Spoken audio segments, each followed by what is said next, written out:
rvbestprice.com. That's rvbestprice.com. Pawpaw's Campers, having fun, selling fun. Pawpaw's Campers and Cars, that's all you need to know. Great service, great price, now isn't that nice? You're gonna love the way we deal. Pawpaw's Campers, City and Picayune. Yeah, boy. Yes, sir, yes, ma'am. You're gonna love the way we deal. That's a good RV, Pawpaw.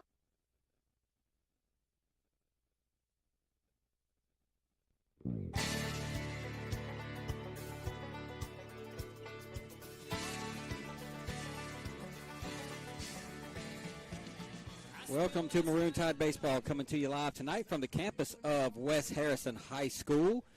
Just kind of in between Long Beach and Gulfport. I don't really know what you call this place. Tim Kraft and Tommy Upton. I guess, Tommy, it's considered Gulfport, but it's really, it's Harrison County. Let's put it that way. There you go.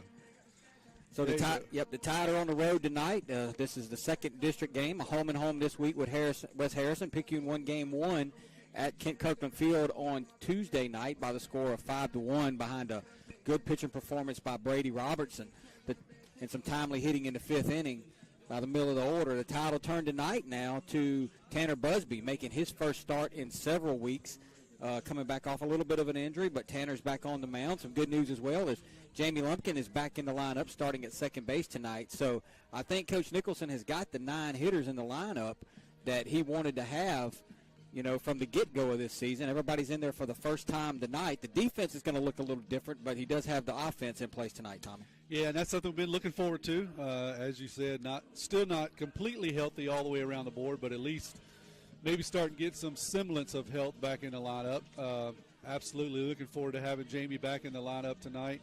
Looking forward to having Busby back on the mound. I know he pitched a little bit on Saturday, but that was just a tune-up to see how he feels. So I know he's ready. I ran across him just a second ago going in and out of the bathroom, and he said he's ready. So I know he's ready to get the ball. And let's get back to what we left off on Tuesday night. A pretty good hitting performance by the Maroon Tide. We're able to put some runs together, put some hits together, score a few runs. Brady pitched a heck of a ball game for us. So looking forward to another performance tonight from Busby. And I know the Maroon Tide bats are anxious to get back out there to see if they can keep that streak going. Yeah, Brady was really good. And, the difference in that game was West Harrison made a couple of mistakes in the fifth inning. We took advantage of them, things that, that sometimes we've had trouble with, but we took advantage of their mistakes. And no walks. Brady struck out 9, walked nobody. And, how many times have you heard me say it? It's not the single, it's not the double, it's not the triple, it's not even the ball over the wall that hurts you. It's the free base runners in front of them that really come back to bite you. That's exactly right. Maroon Tide did. The two things that we talked about in Tuesday's pregame was, can you string a few hits together? Can you manufacture some runs when you need to? Can you bunt a guy over? Can you base hit a guy over? Can you sack fly a guy over? When you need to. They did all that and scored runs in bunches there. And then also, can your pitching keep you close? We know Brady's going to keep us close regardless, but he was kind of not Brady there for a while with literally for the whole game. In walking, usually Brady's going to walk a couple of guys, but he was aggressive. It wasn't because he wasn't being aggressive, because they got up on the plate after the first inning. He was throwing a lot of backdoor breaking balls. They got up on the plate, tried to attack that, still couldn't. Brady was still attacking the inside with a fastball, so just an outstanding game by him. It won him the Sonic Player of the Game, and it was well-deserved. These district games, Tommy, they're so important. This is the last year of 4 teams in the district and 9 district games. The top 3 teams advance. So, you look at a game like this tonight, these teams still have to play again in a few weeks, but if Picayune wins this game tonight, then that's the season series over West Harrison, which basically means if those 2 teams finish tied at the end, Picayune would end up advancing by winning 2 out of the 3. So basically Picayune wins tonight, they've got a 3-game lead over West Harrison in that spot for the playoffs. And that's huge. It turned out to be huge for us last year. We kind of snuck into that last spot and then made a heck of a run deep into the playoffs. So I know that we're not going to just settle for that last spot this year. We're going to go out and attack and try to do something better, but that's a great way to start the season, the district season that is. And so, yeah, I know they want to take care of business tonight and start off with a sweep of West Harrison.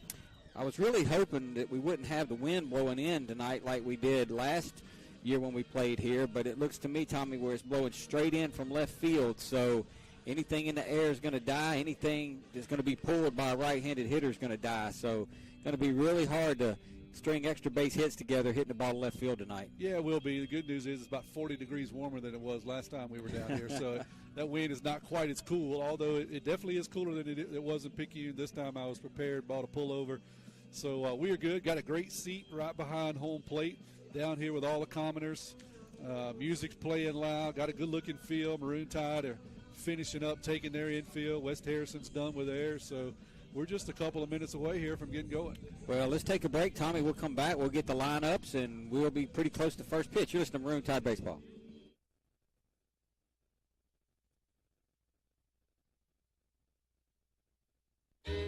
You can say goodbye to the guesswork. We make it easy as 1, 2, 3. When you come by Papa's Camper City for a trailer or RV, make a quick short drive to Picayune for a downright down-home feel. Great service, great price, now isn't that nice? You're gonna love the way we deal. Hey friends, Pawpaw's Campers in Picayune has several remaining new 2022 models left in stock with full factory warranty remaining. Check out this new 2022 Rockwood 2514S, MSRP $49,797, reduced to only $29,987. Don't wait long, it'll soon be gone. Pawpaw's Campers, having fun, selling fun. Pawpaw's Camper City in Picayune. Yeah, boy. Yes, sir. Yes, ma'am. You're gonna love the way we deal. That's a good RV, Pawpaw.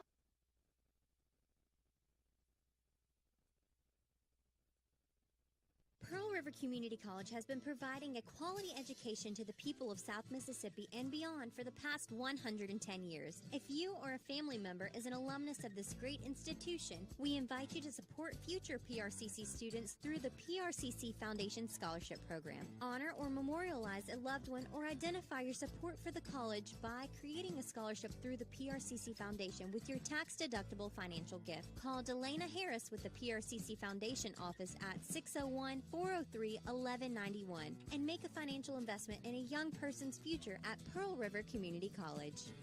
Tim Kraft, Tommy Upton, and three doors down back here at West Harrison High School as the Tide just finished their infield, and we're just waiting on the umpires to get the lineups first for the visiting Picayune Maroon Tide. Leading off, number 10, shortstop Kyler King. Batting second, number 7, third baseman Cooper Moreau. Batting third, designated hitter tonight, number 12, Morgan Kraft. Batting fourth, playing first base tonight, number 21, Brady Robertson. Batting fifth at second base, number 13, Jamie Lumpkin. Batting sixth, out in right field tonight, number 9, maybe our Taysom Hill, Tommy, Brunson Stockstill. Batting seventh and catching tonight, number 15, Landon Watts. Batting eighth in his familiar spot out in left field, number 2, Justin Stockstill. Batting ninth in center field, number 11, Parker Helton. Tanner Busby will be on the mound for the Tide. So the first three has King at short, Moreau at third, Kraft DH, middle three, Robertson at first, Lumpkin at second, Stockstill of the Brunson varieties in right. Then Watts is catching, Justin Stockstill in left, Parker Helton in center. For the home team, the West Harrison Hurricanes, leading off is number 1, Elijah Career playing shortstop. Batting second, number 6, Justin Seal in right field. Batting third, Donnie Davis playing center field, number 10. Batting fourth, number 3, Hunter Ross, who is their pitcher tonight. Batting fifth, number 26 in first base, Jack Mann. Batting sixth, number 18, the catcher, Landon Wallace. Batting seventh in left field, number 7 at second base, Carlos Pena. Batting eighth, number 8, Desi Curley at third base. And batting ninth, number 16, Jordan Stapleton in left field. So Career at short, Seal in right, Davis in center, Ross on the mound, Mann at first base, Wallace catching, Pena at second, Curley at third, Stapleton is in left. And I was doing some, Tommy, I printed out their roster, I printed out their stats, and I don't know what, man, it's just been one of them days. I don't know what I did with it. But what I did notice is Mr. Ross on the mound is pretty good. He's just a junior, thrown about 31 innings. I think he has 33 strikeouts, very few earned runs. It looks like he's put up some pretty good numbers. It's not like his defense has played very well behind him at times. But, you know, look, comparing Mr. Ross and Mr. Davis from the other night, Mr. Ross has comparable numbers, so he's a pretty good number 2 guy. Yeah, well, you know, we said that about the guy the other night when we saw him last year, and actually their number 2 guy, I don't remember who he was, but it was a very similar situation. We thought, we were going to kind of tee off, but he baffled us for most of the night, and we were able to scratch out a few at the end and win, and kind of what we did the other night. Davis, you said is his name, right? Davis pitched the other night, yep. Yeah, Davis baffled us for a few innings, and then we kind of settled in, started hunting fastballs, and had some success with him late. So I think it'll be the same situation tonight. I don't know that they'll be overpowering, but they're going to be around the plate. They're going to mix it up. They throw a lot of good breaking pitches, and we're going to have to hunt fastballs and just be patient. Key, I think, tonight is just Tanner on the mound. If he gives us, the Tanner that we expect to get, and we play a little defense behind him, the Tide should be able to scratch out enough runs to win this game. Kyler, I was looking the other night, he came in. He only threw 10 pitches, Tommy, 10 strikes, so he should be available to follow up Tanner tonight as well. No, that was the perfect situation for Coach Evan and Coach T. That's exactly what they would have wanted out of Brady. Go 6 innings, strike out 9, and then bring in Kyler for the 7th inning, and he was just lights out. As you said, 10 pitches, 10 strikes, and so that's what you look for. That's what you want Kyler to do. He's not a guy that's really built to give you 3 or 4 innings. He's a guy to come in there and kind of close it out. He's really hard to hit if his breaking pitch is good, and it was good the other night. So, yeah, same story tonight. That's what they're going to look for Tanner to do. Go 6 at least. Get them deep, have Kyler come in and kind of shut it out, and hopefully we got a 3, 4, 5, or 25-run lead. That'd be great. That would be great. All right, well, they've had the meeting behind home plate. We've got a 3-man crew tonight, which is unusual, but I guess because they moved the game to a Thursday and, not everybody's playing tonight, you can afford a 3-man crew when you do that. They're going to do the lineups, Tommy. We'll take a break. We come back. We'll be ready for baseball. You're Maroon Tide Baseball.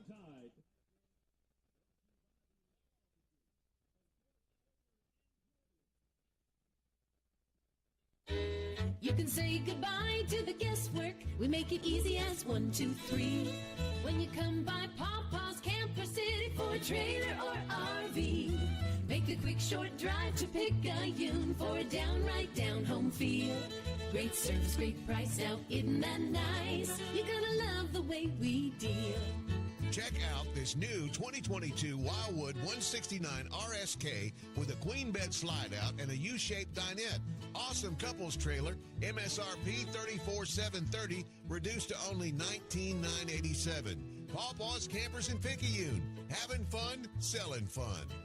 Friends, doing business with Pawpaw's Campers is like having a friend at the factory. You'll like our deals, and you'll like the way we do business. Papa's Camper City in Picayune. Yeah, boy. Yes, sir. Yes, ma'am. You're gonna love the way we deal. That's the good RV, Pawpaw.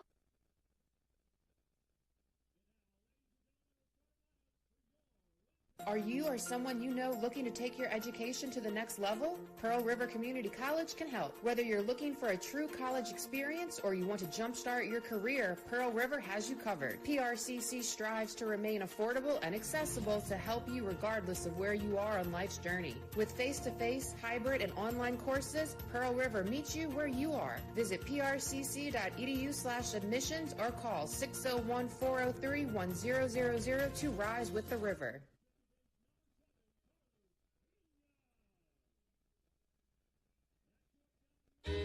You can say goodbye to the guesswork. We make it easy as 1, 2, 3. When you come by Papa's Camper City for a trailer or RV. Hey friends, Pawpaw's Campers in Picayune is not that far from where you are. Only 35 minutes from the Hattiesburg Pine Belt area and the Mississippi Gulf Coast. Make that short drive to Picayune and you'll be glad you did. Whether it's a new or used trailer, fifth wheel, or motorhome, Pawpaw's Campers has you covered. Check out Pawpaw's inventory at RVBestPrice.com. That's RVBestPrice.com. Pawpaw's Campers, having fun, selling fun. Pawpaw's Campers and Cars, that's all you need to know. Great service, great price, now isn't that nice? You're gonna love the way we deal. Pawpaw's Camper City in Picayune. Yeah, boy. Yes, sir. Yes, ma'am. You're gonna love the way we deal. That's the good RV, Pawpaw.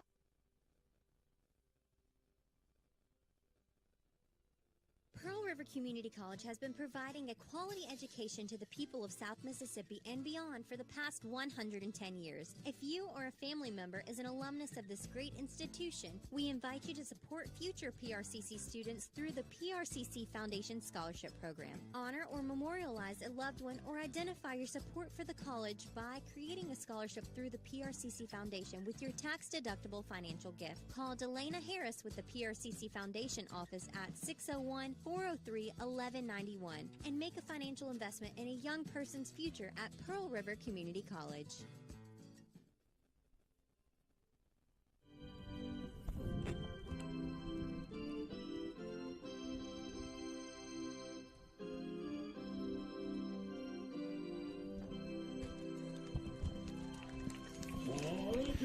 All right, Tommy, the anthem has been played, and we are ready for baseball here, and we're blessed with some good weather at least. Yeah, it's been nice, been warm. Had a little cold front we talked about the other night, snuck in here over the weekend. It's been a slow warm-up since then. It says it is 71 degrees, but it is a beautiful night for baseball. Beautiful field, well lit, nice seating behind home plate. Got a pretty good Maroon Tide following over there. I'd say there is much or maybe more than the West Harrison faithful, and they're ready for a ball game. The pitchers warming up. It's just about that time. You know, I don't even think, well, I know West Harrison wasn't even a high school until after Hurricane Katrina at some point, Tommy. You know, you had so many kids that went to Long Beach and Harrison Central and Gulfport and past Christian, and this high school just kind of popped up out of nowhere. You know, probably somewhere in the last, I'd say, 10 to 15 years. And right. It is they got some nice facilities out here, though. I always like coming to their football stadiums, plenty of room. Their baseball facility's nice. The softball right next door. I mean, they waited a long time to do it, but they did it right. No doubt about it. I know the Magic FEMA Ferry helped to pay for a lot of this, and it was money well spent, because you're right. They've got a lot of beautiful facility here. Not much around them, just some pine trees, but they kind of an oasis in the middle of the pines. They got a nice stadium over there for football. They got a nice baseball, softball park here. Well lit, like I said, some nice turf, good looking fence, so nice facility. Tyler King is going to step into the box here in just a second, and he will lead it off against Mr. Ross. And you know, Ross, a good-looking kid. I'm watching him throw. I mean, he's going to be a tough customer. And the first pitch of every half inning brought to you by FNB Picayune, your hometown bank. Hometown community spirit, hometown community pride. Remember FDIC. You know, a Tide win tonight would be huge. A loss is at the end of the world, Tommy, because you still got, you know, you'd be tied with this bunch with 7 district games to play. But, boy, if you could get one tonight, it's like you said, it's the equivalent of a 3-game lead. Absolutely. That's what we're looking for. Let's get it going. So here's Ross's pitch to King, and King's going to hit a ground ball, base hit. Boy, it got right by the third baseman. Third baseman was playing in, expected bunt. He had no shot. Yeah, no, that was a pretty good fastball. Kyler just ripped down the third base line, and he'll see one pitch, hit it into left field, and stand on first. So that's a good start for Picayune. One pitch, one hit. That'll bring up Cooper Moreau now. Cooper with the big hit the other night. He had the, in that 4-run fifth, Tommy, he had the big 2-run single to give the Tide the 3-run lead. That kind of busted it open, and they went on to add a couple more after that. Ross throws it to Cooper, and he swings and hits the first pitch he sees out in left field. That ball was on the outer part of the plate. Cooper's way off the plate, Tommy, if you noticed. Did you see that? Yep. He was way off the plate, and he hit that one off the end of the bat, and that'll be the first out of the inning. Well, I tell you what, they definitely took our advice to heart. Go to hunting fastball, because they've seen 2 and they've hit both of them. So see if Kraft is also continuing to hunt fastballs here.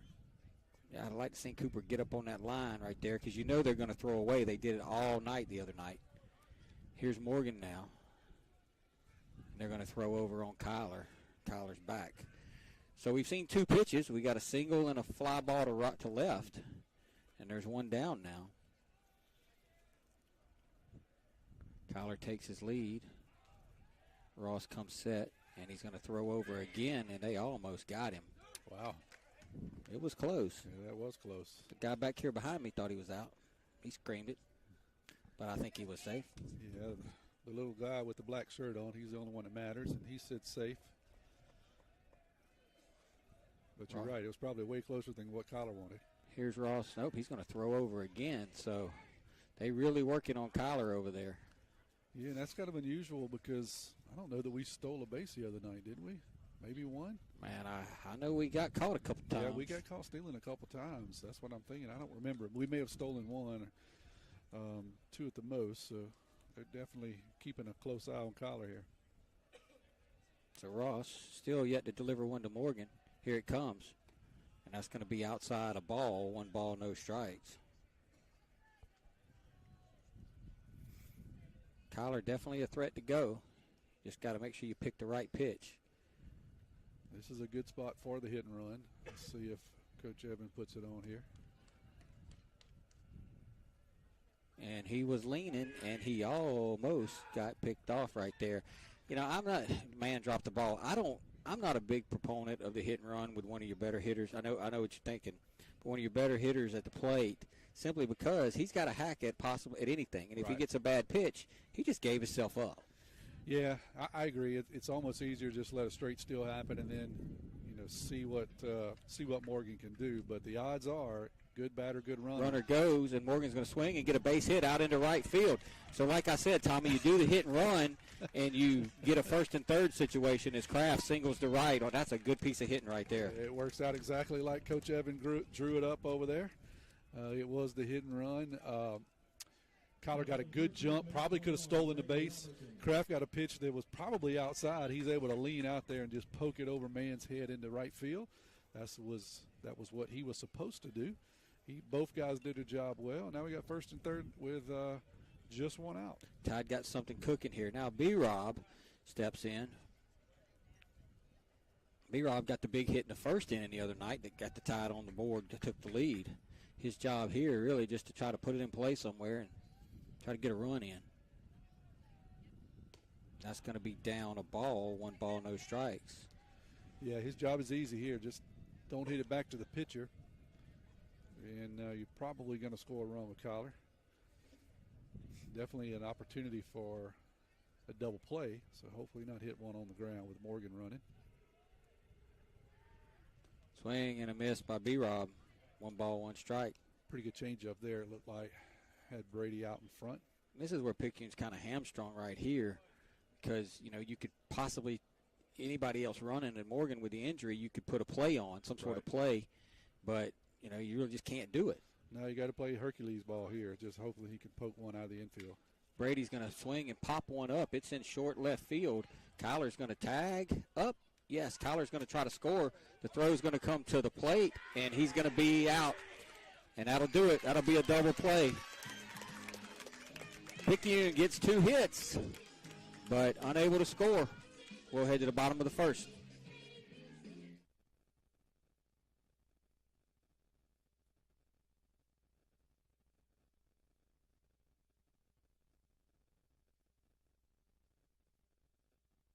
Our area is a great place to live with a quality of life that many would envy. People are friendly. It's a great place to raise a family. At FNB Picayune, we serve the credit needs of this area. The money to make the loans comes from your investments with us. In turn, we reinvest your money in the local economy to send kids to college, finance new businesses to create new jobs, build new homes, and much, much more. At FNB Picayune, your money is used to support our local needs. FNB Picayune, your hometown bank, member FDIC.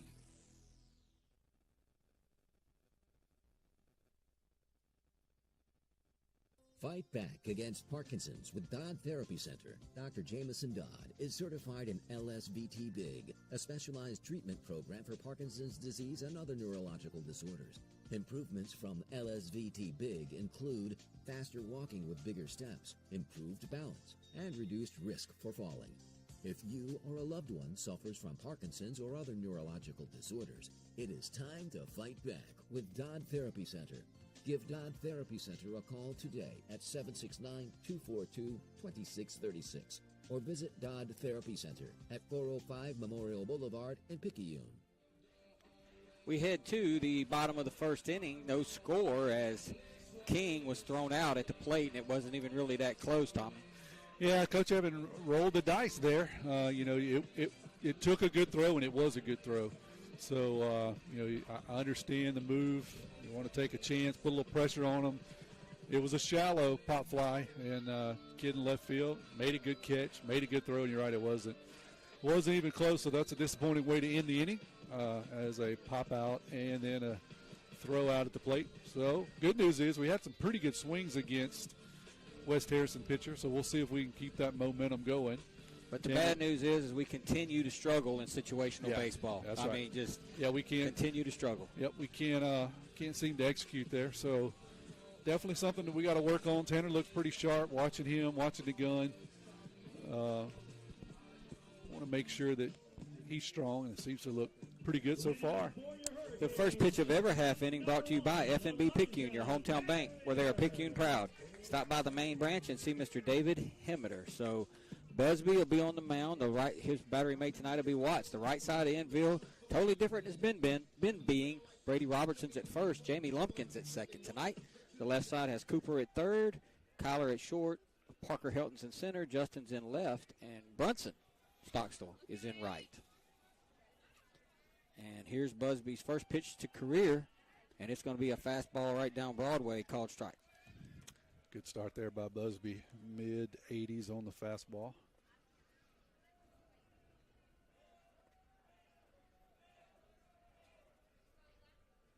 Here is the 0-1. It's going to be down a ball, 1 strike. Yeah, one thing I've learned about this West Harrison pitching staff, they're going to throw you away. So you got to get up in that box on that line. And every single batter that they faced, with the exception of Kyler, there's a swing and a foul down the right side. With the exception of Kyler, they tried to throw away. They came inside on Kyler. He ripped that ball down the line, but the ball Cooper hit to left was probably 2 inches off the plate on the outside corner. The ball that Morgan hit was outside, and the ball that Brady hit was outside. Right. Yeah, that's definitely their MO. They showed it the other night, and they did the same thing last year, quite honestly. Try to go away and then sneak a curveball in there, a breaking pitch in there, get you off leaning out over the plate. But that seems to be pretty much every pitcher. They all read from the same playbook. We're going to have a meeting at the mound now between Busby and Watts. Yeah, I mean, I'm old school, man. I'm one of those put your foot on a white line and let's get after it. You know, dare them to throw you inside. That's right. Most high school pitchers can't consistently throw you inside. They're more likely to hit you. So, in high school, I totally agree with you. Force the issue, make them throw inside. Here's Busby's 1-2 to career, and that's going to be down a ball, 2 balls and 2 strikes. You want to get the lead off guy. Yeah, this guy can run. He got on once or twice the other night. He can go, so it'd be best to keep him off the bases. Yeah, that's the pitch you want to get him on right here, Tom. Boy, Busby and Watts are they're out of sync. Yeah. There's something going on between Landon, Evan, and Tanner. I don't think Tanner can see. I don't think Tanner can see the signs. Yeah, that's the signal that Landon just gave. Is like, hey, you can't see. Here's the 2-2. That's going to be down a ball. So Tanner's thrown 2 fastballs for strikes, thrown 3 breaking pitches, Tommy, that none have been close, and now we're 3-2. See what he does here. Bear down and goes and gets him here. I don't think he can keep up with a mid-80s heater. Here's Busby's 3-2. Swing and a foul back off the glove of Watts, and it'll stay 3-2. Yeah, he was behind there. So does Tanner wear contacts? Tanner needs to be wearing something. He does look like he's squinting. Seriously, yeah, I'm not making a joke. He does look like he's squinting, so I'm asking, does he have a bad contact? Does he have a dirty contact? I think Landon was supposed to tape his fingers or something. I thought that was the game plan, but 3-2 pitch, and that's going to be a ball. So you had a 1-2 count on him, and we nibbled around trying to throw breaking pitches and get him to chase, and he didn't. And now he's going to get you a leadoff walk, and that's going to bring up Seal. Yeah, that's tough. This guy can go, so now they got everything at their disposal here. Seal handles the bat pretty well, so if they want to hit and run, straight, steal, bunt, whatever, everything is in play. So a leadoff walk, we know he's going to score because what's the stat, 163% of the time? 163. This last I looked it up. That's what Google told me. Here's the pitch to Seal, swing and a line drive towards left field, and that's going to get down in front of Justin Stockstill. Justin had a bead on it. Then he pulled up at the last minute and played it on the hop. Now they got 2 men and nobody on. Yeah, that ball was hit pretty hard. I think Justin kind of caught in the middle there. Do you try to break down and go for the gusto and it gets by you and ends up scoring a run and a triple, or do you pull up and catch it on a bounce? He decided to play that one safe and pull it up.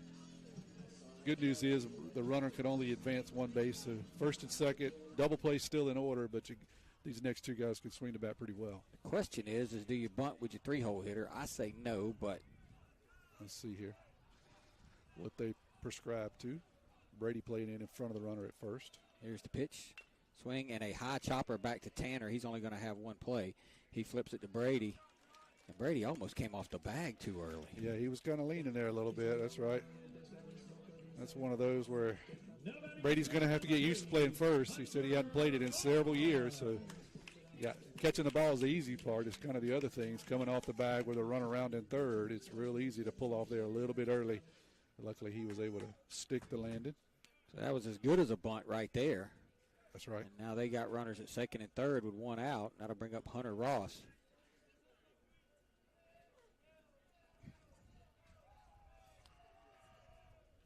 Swing and a ground ball towards Kyler, and he's going to kick off of him. He's going to pick it up, throw it to first, and it'll be late. And now they're going to take off to third base, and they'll get runners at first and third. So that'll be an E6, and the runner will get to third on the throw. Ball's hit, was tattooed right at Kyler. He's able to kind of break down and let it hit off of his chest, falls down. Really had no throw. That's one of those you just got to eat it, quite honestly, because there's no chance after you kick the ball like that or it kicks off of you. He throws it over and allows the runner to get to third. Run scores, and it's now 1-0 West Harrison, and now they got first and third again. Yeah, dangerous situation. You just want to stop the bleeding. Other than the single out to left, the ball really hasn't been hit hard, so it's frustrating for Tanner. Well, I go back to the leadoff. I mean, he goes fastball, called strike, breaking ball, fastball fouled off, 1-2, breaking ball, 3-2, then a fastball, foul ball, then a breaking ball, walk. Right. Yeah, it was an ugly pitch sequence for them. Landon goes out and talks to Tanner again here. I'm still going back to Tanner's doing an awful lot of squinting, so I truly wonder if he's having trouble seeing the signs. We'll see if that becomes a factor. The umpire has went over and talked to the West Harrison coaching staff. Now he's going to come out and talk to Coach Evan. I'm not sure what they're talking about other than did they make a pinch runner there? Well, they did, and then they brought him out. So it's got to be a courtesy runner thing. Maybe he didn't declare his courtesy runners before the game. Not sure. I think you're supposed to declare who your courtesy runners are supposed to be. I think. That would make sense. And if you don't declare them and you send a guy out to run for a guy, it's a substitution. It's a substitution, and then if you run for him again, he's out the game. Okay. So that could be what it is. We didn't get much of an argument from West Harrison. Coach Evan just shook his head and went back to the dugout, so we'll see how that plays out. It's going to bring up man now. Busby comes set, runners at first and third, and Busby's going to step off.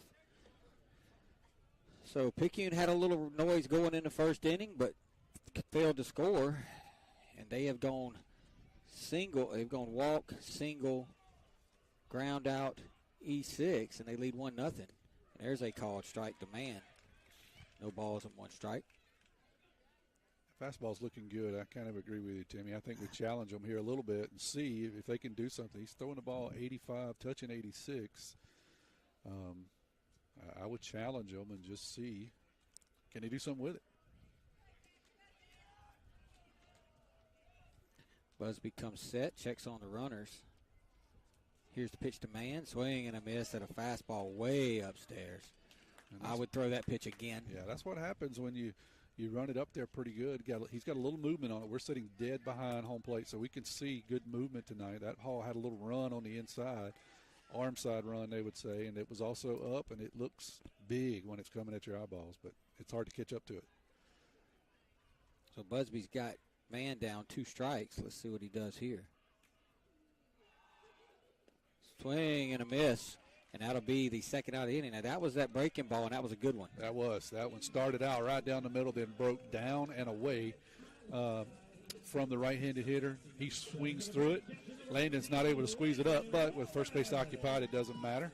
So we got the second out. That's a big out there because now we can hopefully record the third out and not be bothered by scoring more runs. That'll bring up Wallace now. They'll probably put something on right here, I would expect, especially if they get down in the count. Swinging a ground ball towards second. Jamie's going to field it, throw it over to Brady, and that'll do it. So all things considered, Picayune only giving up the 1 run. That ain't a bad job, but they were able to do something we wasn't able to do. They were able to get 1 run. We will head to the top of the second. Tide trail 1-0.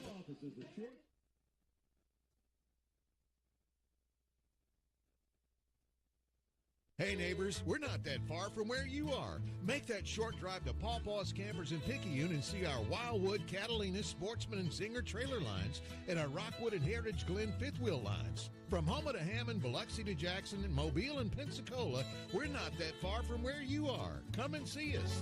You're gonna love the way we deal. Pawpaw's Camper City in Picayune. You're gonna love the way we deal.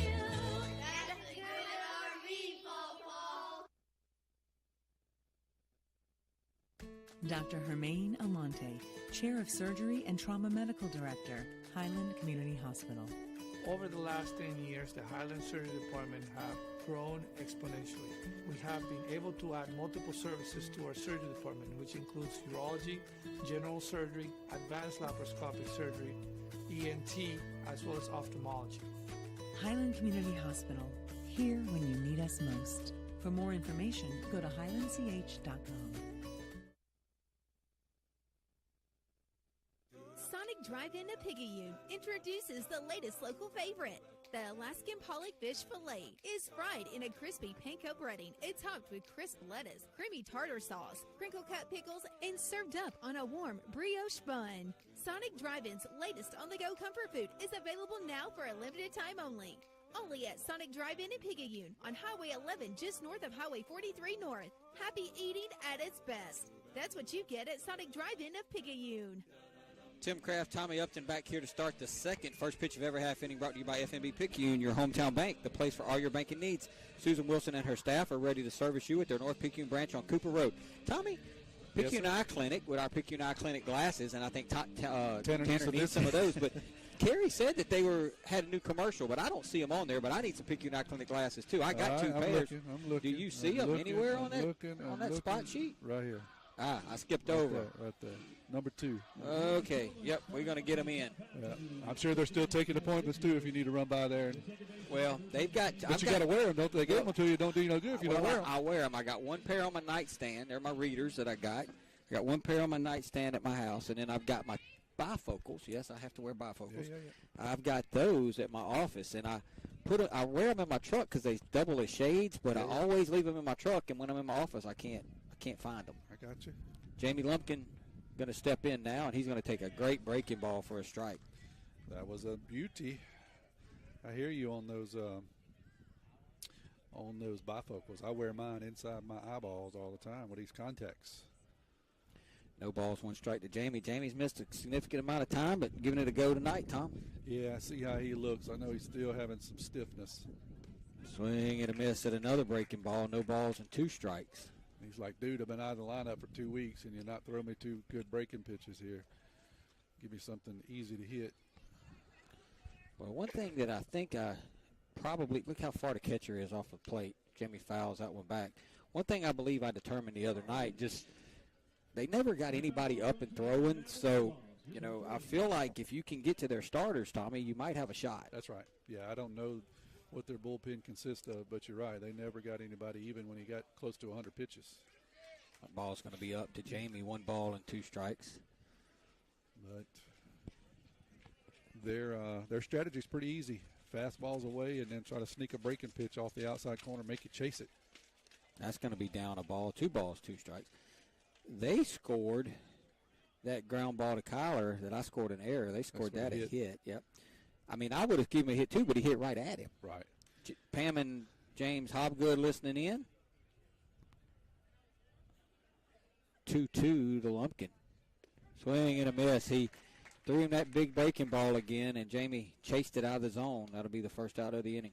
Yeah, that's a pretty good breaking pitch. It starts over the plate and then breaks off the plate about 6 inches, and it's also that slurve because it's dropping and breaking, so it's tough to hit. Best to avoid it if you can. Yep, that'll bring up Brunson Stockstill now. Brunson playing right field tonight. A utility guy. Yep. And Brunson's going to show bunt and foul it back. Our attempts at bunting are adventurous, to say the least. Yeah. Who was that? Justin put down he did a great one the other night. I think that was the first one all year. Unfortunately, the third base was standing about 10 feet in front of him, so he didn't get the advantage of a good bunt. 0-1 to Brunson, and boy, he had a breaking ball to hit right there, Tommy, and fouled it back. Yeah, that one stayed up. He's been starting them out about belt high, and they're ending up about knee high. That one he started up about letter high and ended up about belt high. Brunson just missed it. Here's the 0-2 to Brunson, and he's going to swing and hit a chopper back towards shortstop. That's going to be a tough play for the shortstop, but he can't make it. That'll be an infield single for Brunson. Career made it a lot closer than it could have been. He got on that ball quick, but just couldn't make the transfer. Yeah, Brunson actually got fooled. That pitch was outside, but he's able to lean out there with his 7'5" body, it looks like. He kind of leaned out there and poked it past the pitcher, but not really hard enough, as you said, for the shortstop to be able to do anything with it. He caught it, but just had to hold on to it. That'll bring Watts to the plate now, Tide catcher. And you don't have to worry about him being off the plate. He is on top of it. No, he's going to stand on it, and if he hits it, it's going to be in left field. Here's the pitch. Got a fastball in, just couldn't catch up with it, swing and a miss. And that's the pitch Landon wants. Yeah, you're right. He just kind of gets up on the white line and dares you to throw it in the inner part of the plate. Now they're going to go way outside here. The catcher's, he's a mile off the plate. And he misses down a ball. And they're going to throw it away. They tried to throw the ball over to Brunson, and he's going to end up at second base on the error. And that'll be a throwing error on the catcher. And that'll put the Tide with a runner in scoring position. Yep, that was just a snap throw to go behind Brunson, and it catcher airmailed that one about 3 foot over man's head. And West Harrison is lucky that Brunson's not standing on third, because he probably could have pushed the issue there if he wanted. I just don't think he saw it right away. Right, he didn't get a good jump. You're right. But now Landon with an RBI opportunity here. Here's the 1-1. And he's going to foul it off. He didn't want to swing at it, and it ended up hitting his bat. And now he's down in the count, 1 ball, 2 strikes. That's that big breaking pitch. It just looks so beautiful floating up there, and then you go to swing, and the bottom falls out of it. So got to look for it here again, 1-2. Brunson takes his lead off a second. Got to hope he just hangs something inside, Tommy. Oh, he did. He hit him. We'll take it. Yep. So Watts wears it, and but that's the thing. That's what we've been talking about. Get up on that plate. That's 2 games in a row now. Watts has been hit by a pitch. That's right. Yeah, and he just challenges it. He's got both feet middle ways of the white line, and he doesn't back off. And, it's a 75 miles an hour fastball. It hurts, but it doesn't hurt. Doesn't hurt as bad as having to walk back to the dugout after a strikeout. Well, that's exactly right. And it gets that on base percentage up, and it just has so many good things. Robert Boo Boo Bailey is going to run in place of Watts, so that'll bring up Justin Stockstill now. And you and I have both been impressed with his approach at the plate and his at bats he's had. He's not scared. He gets up on the white line, and he'll fight and just claw and scratch, whatever it takes. Here's the pitch to Justin, and that is called strike on the inside corner. And I do agree that was a strike. I think you got to call that. Yeah, and that's a good pitch by the pitcher, right? So Justin's up on the white line. The pitcher wants to establish that inside fastball, and he does. Tippy hat to him. Here's the 0-1 to Justin. Swing and a miss. Chased the fastball probably a little up right there. Yeah, it was. You got another fastball that was probably just a bit up. So now he's probably ain't getting a fastball here. He's probably going to get a bunch of these hooks here. Good news for him is it's going to break into him being a left-handed hitter, see if he can do anything with it. They are moving inside here. Fastball. Here's the pitch. And that's going to get away. Going to be down and get away from the catcher. That'll be a wild pitch. So that'll get runners to second and third. So for the second inning in a row, Picayune has a runner at third base with only 1 out. Yep. Great situation here, 1-2. They tried to come back in with a breaking pitch. It bounced, not able to be contained by the catcher. Moves everybody up 90 feet. So, yeah, just anything here on the ground should score Brunson. both the middle of the infielders are playing very deep. Probably going to get that hook. Nope, he gets the fastball down. Well, I don't know what that was. That's a ball. That might have been a. I think that was a slider. I think you're right. I don't know if it was that big slur, but it didn't look like a fastball. Regardless, it was a ball. So 2-2 now to Justin. Parker waits on deck. That ball almost got by the catcher. So yeah, not much territory here. I wonder if he could try to score. It'd be interesting to see if we do get a pass ball. Swing and a foul. Good job by Justin to hang in there. Catcher just couldn't hold on to it. It'll stay 2-2. That's what Stockstill does so well. He'll fight you. If you throw something around the plate with 2 strikes, he chokes up, and he'll just fight you. He's a tough out. Big hole on the left side, Tommy, between the third baseman and the shortstop. Shortstop's playing almost straight up beside second base, so you're right. If you could poke something in that hole, he retreats now to try to cover it up. That's going to be up a ball. 3 balls and 2 strikes now to Justin. Parker Hilton waits on deck.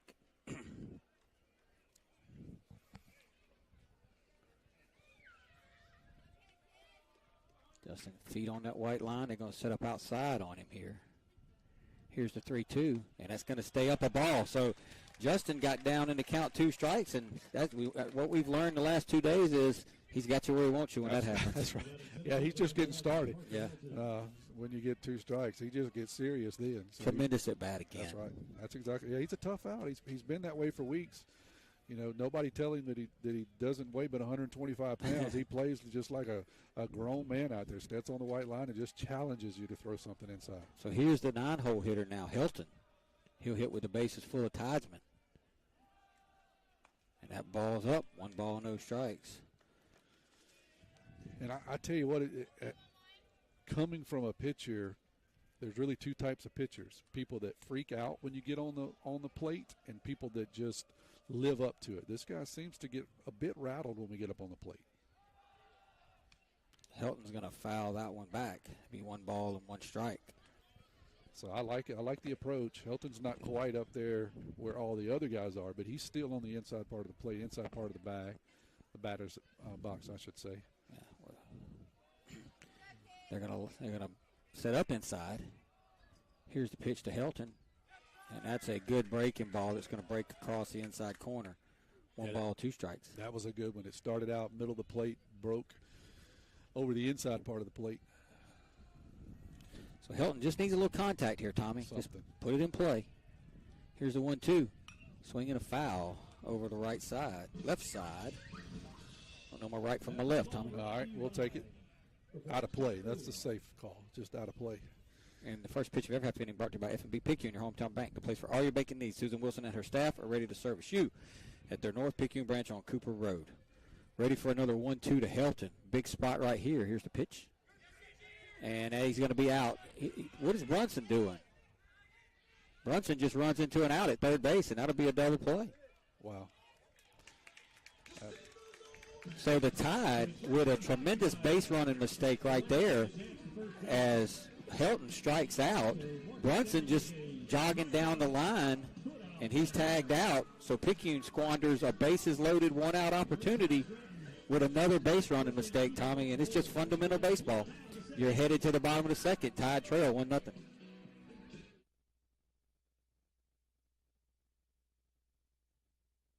When your roommate borrows your car every day, it might be a blind spot. And if something bad happens to your expensive collection of anything, it could be a blind spot. Even having people over to jump around on your trampoline. Yep, it also might be a blind spot. Blind spots are all the surprising things that might need more coverage that you weren't aware of. Good thing Allstate agents can help you find those blind spots while watching out for your wallet. Agent Jason Pickett has offices in Poplarville and Picayune. The river is rising. Make sure you have the right coverage. Give the Pickett Agency a call today, 601-798-7005. Subject to terms, conditions, and availability.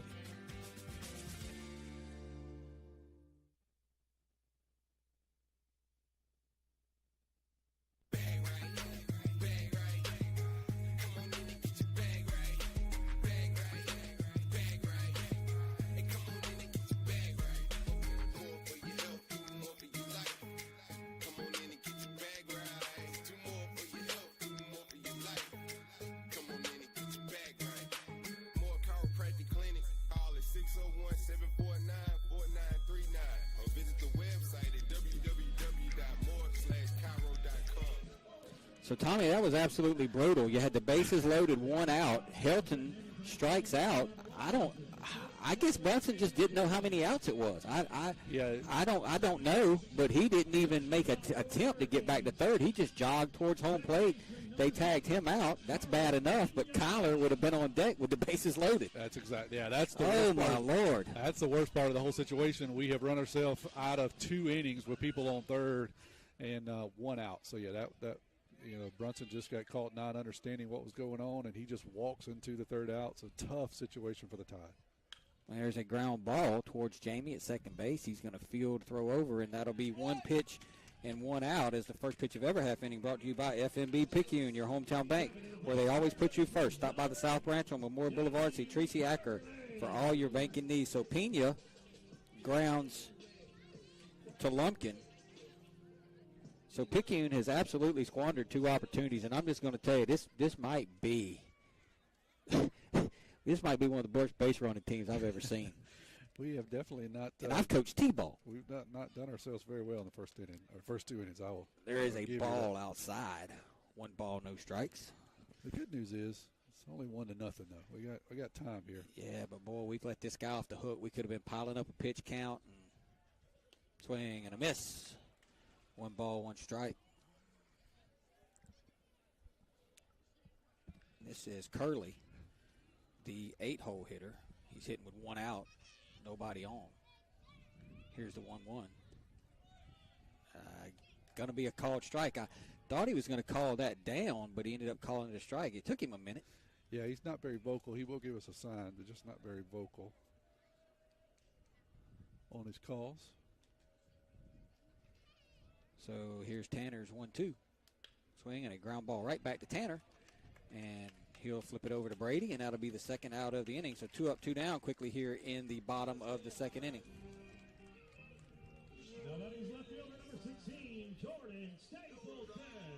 That'll bring up Stapleton now, the 9-hole hitter, number 16. He'll hit with 2 outs. And nobody on. As Busby's looking to have a quick inning of work here, Tom. It would be nice. That's going to be a called strike. No balls, 1 strike. You got to kind of wait on this, Blue. Yeah, yeah. Yeah, we'll just leave it at that. Yep. 0-1, here's the pitch. Swing, and that's going to be a line drive back up the middle. So he just took that one right back where it was pitched, but he was up on that white line, Tommy, and Tanner tried to go outside, and he just ripped it back up the middle, and that'll be a 2-out single. Yeah, it wasn't a bad slider at all. You're right. It just caught too much of the plate. He did a good job of hitting it right back up the middle. So we'll go back up to the top of the order with Career again. He led off the first ball, drawing a walk, came around to score. And Stapleton's going to go, and the throw down is going to be not in time, and that'll be a stolen base. And we have a hard time, Tommy. Teams run on us a lot. I mean, we really, one thing we struggle on, I feel like, as a staff is holding runners. We do. I think we're a little predictable in our approach at the plate, and then we're also a little slow. So I know that Coach T is working on that, trying to get that slide step down pat, get a little quicker to the plate. That ball's going to be down. Good job by Watts. Be 2 balls and no strikes now. Yeah, Busby's got a big leg kick. You know, that's part of being a big, tall guy is you got a leg kick, but you got to learn to slide. You got to learn to mix it up a little bit. People can figure you out pretty quickly. That's going to be a called strike. 2 balls and 1 strike. So if you're joining us late, Picayune has had traffic the first 2 innings, had a runner at third twice with 1 out, have been unable to score. Wes Harrison got a run in the bottom of the first, and that's where we are right now. And that ball is going to get away from Landon. And so what started, Tommy, is 3 pitches and 2 outs. Now, after the wild pitch, you got a 3-1 count on the leadoff hitter, and you got another runner at third base. Yeah, this could get scary here. So see if we can. I think we gave this guy a free pass. Yeah, we did, especially with Seal on deck because he can swing it. Yeah, let's go ahead and try to retire this guy and get out of here. Here's the 3-1. That's going to be a called strike. 3 balls and 2 strikes. Good fastball there by Busby. I don't see any reason to do anything else. Give him another one.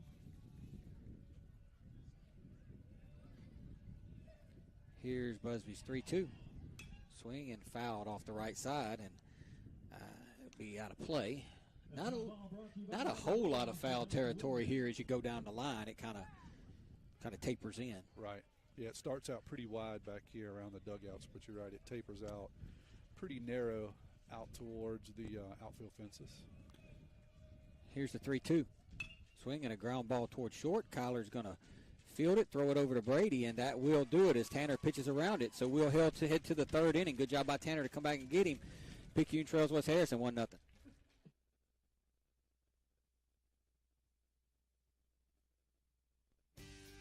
First Place Express Car Wash in Picayune would like to say a huge thank you to their loyal customers. First Place Express Car Wash is happy to serve their local community with 2 locations, Highway 11 North just past Coast Electric, and on Highway 43 South just a quarter-mile east of I-59 at Exit 4. First Place Express Car Wash is locally owned and operated. You know they'll treat you right. Choose from any one of their car washes.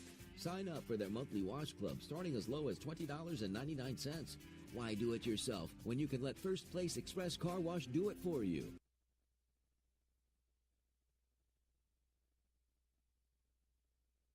Pearl River Community College has been providing a quality education to the people of South Mississippi and beyond for the past 110 years. If you or a family member is an alumnus of this great institution, we invite you to support future PRCC students through the PRCC Foundation Scholarship Program. Honor or memorialize a loved one or identify your support for the college by creating a scholarship through the PRCC Foundation with your tax-deductible financial gift. Call Delana Harris with the PRCC Foundation office at 601-403-1191 and make a financial investment in a young person's future at Pearl River Community College.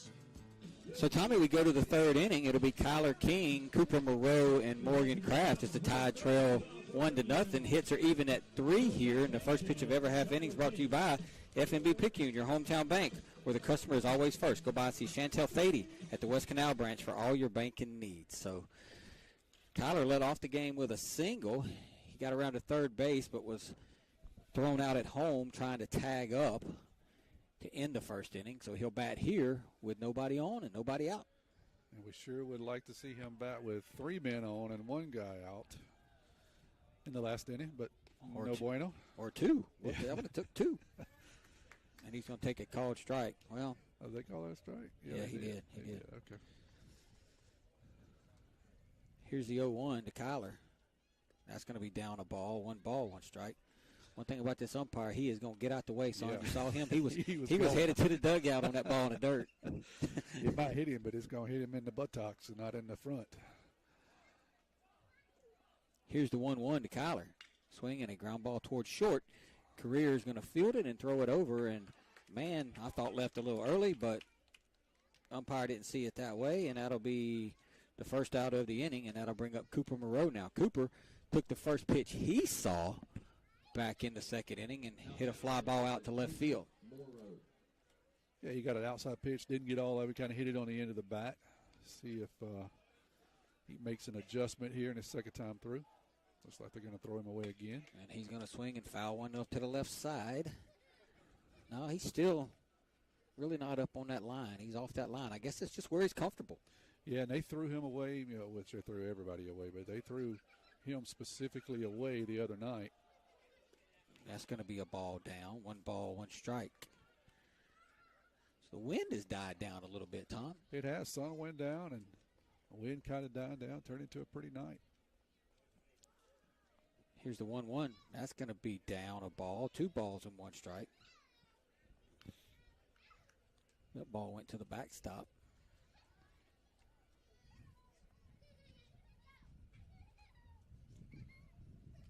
As soon as I say that, the wind picks up again. Always.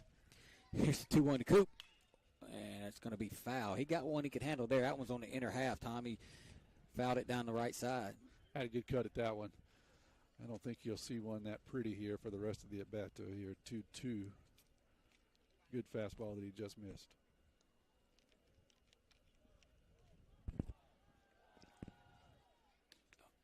know how that one didn't hit him. He tried to ease into it. He did. He tried.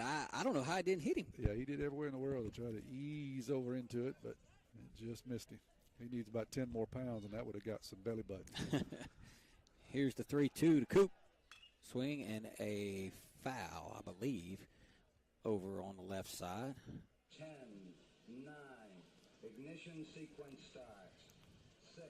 So I think the key right here is Busby's just going to have to, Busby's going to have to keep it close, and we're just going to have to figure it out here. As we're not really swinging it that bad against this guy. We're having base runners. It's just that we've been a little bit unfortunate. Yeah, that's right. We've kind of run ourselves out of it. Both the first 2 innings, we've had some success, got some people on, just not able to seal the deal. Here's the 3-2, swing and a miss. That was a good breaking ball. Very good. It started out about belt high, finished up about ankle high. Yeah. Cooper swings over the top of it. I mean, you don't expect that guy to throw that pitch in that count. Yeah, no, he definitely surprised all of us, including Cooper. So that'll bring Morgan up now. He singled back into first inning on a hit and run, got Kyler over to third. He'll bat here with nobody on and 2 outs. I'll get it out sooner or later. Once the pitch count changes. He takes the ball outside, 1 ball, no strikes. Brady Robertson waits on deck. Here's the 1-0. Swing and a miss. Pretty good fastball. Got that one by Morgan. 1-1. Yeah, that was a good pitch off the outside part of the plate. Morgan just swings through it.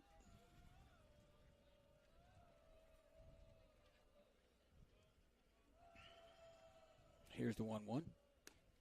Oh, he chased that one way outside. 1 ball, 2 strikes. Not sure what he's swinging at right there. That ball was 2 foot off the plate. Yeah, it looks good. It was a good-looking pitch, but just it never ventured back towards the plate. Morgan had a good cut at it, but he took a Babe Ruth bat to hit that one out there. He don't look good. He looked like he's struggling a little bit up there, if you notice. Yeah, I don't know. The umpire kind of walked out, gave him a little extra time. I don't know if he twisted his knee on that turn or what. He's going to foul one back right there as they continue to go away. It'll stay 1 ball and 2 strikes. I think he did twist a little bit. Yeah, he's hurt. He's limping around pretty good. A little ginger on that leg.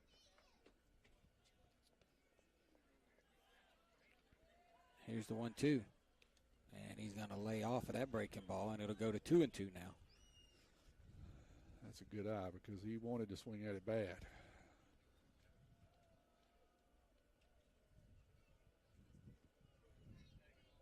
Here's the 2-2. I don't know how that one didn't hit him. Well, he tried the same way. He tried to ease into it. I think he was thinking it was a curveball when he was trying to hit it, thought it was going to break, and then he realized, no, it's not going to break. So here's the 3-2 to Kraft, and that's going to be down a ball. So Morgan will draw a walk after being down in the count, and he gets down to first base very gingerly, and he doesn't look very comfortable. Yeah, he had a big cut at that outside fastball, and I think he twisted that knee. He's got a bum right knee for those who don't know. Got a brace on it, but I think he twisted that a little bit on that big cut, and he was definitely being ginger here going down to first. So Brady's going to have to hit this one to the Loves, and he has the ability. He can do it. Here's the pitch. It's going to be outside a ball, 1 ball, no strike. So pretty good at bat right there for Morgan because he was down in the count 1 and 2, and he laid off some pretty tough pitches. That's right. Fouled a good fastball back and then drew a walk. So Brady's up in the count. Boy, Brady's on that white line too. Yeah, he's challenging him.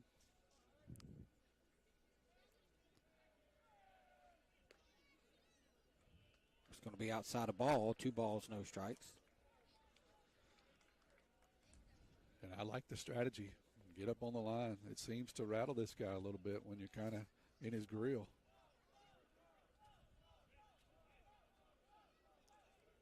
Here's the 2-0 to Brady. Swing and a ground ball towards the hole, and it'll be a base hit, and that'll get Morgan to second base. And that'll be a 2-out single for Robertson, and that's what we needed that one last time. Yeah, that's exactly what we needed there. Brady got a good pitch up, and he just spits it out into right field by second base. So for the third consecutive inning, Tide have 2 men on. Yep, that's right.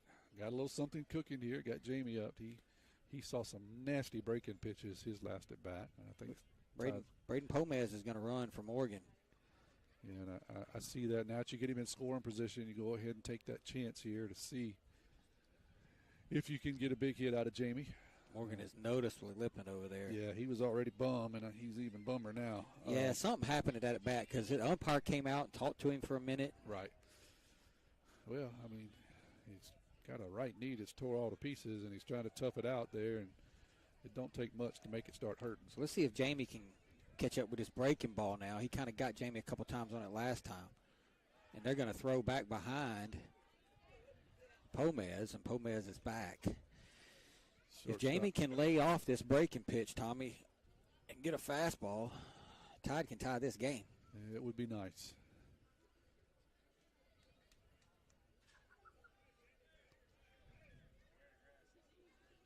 Here's the pitch to Jamie. He's going to be inside. I don't know how that didn't hit him. 1 ball, no strikes. Stop us if you heard that before. Yeah. But Jamie is not on the plate. He's got an open stance, and then he's kind of starting a little off the plate. So he's going to be a little bit harder to hit. 1 ball, no strikes to Lumpkin. Swinging a little fly ball out to right field. I thought that might get down, but it's going to go right out to the right fielder, and that'll do it. So the Tide strand 2 more. That's about 7, if memory serves me correct, Tom. We'll head to the bottom of the third. Tide trail 1-0.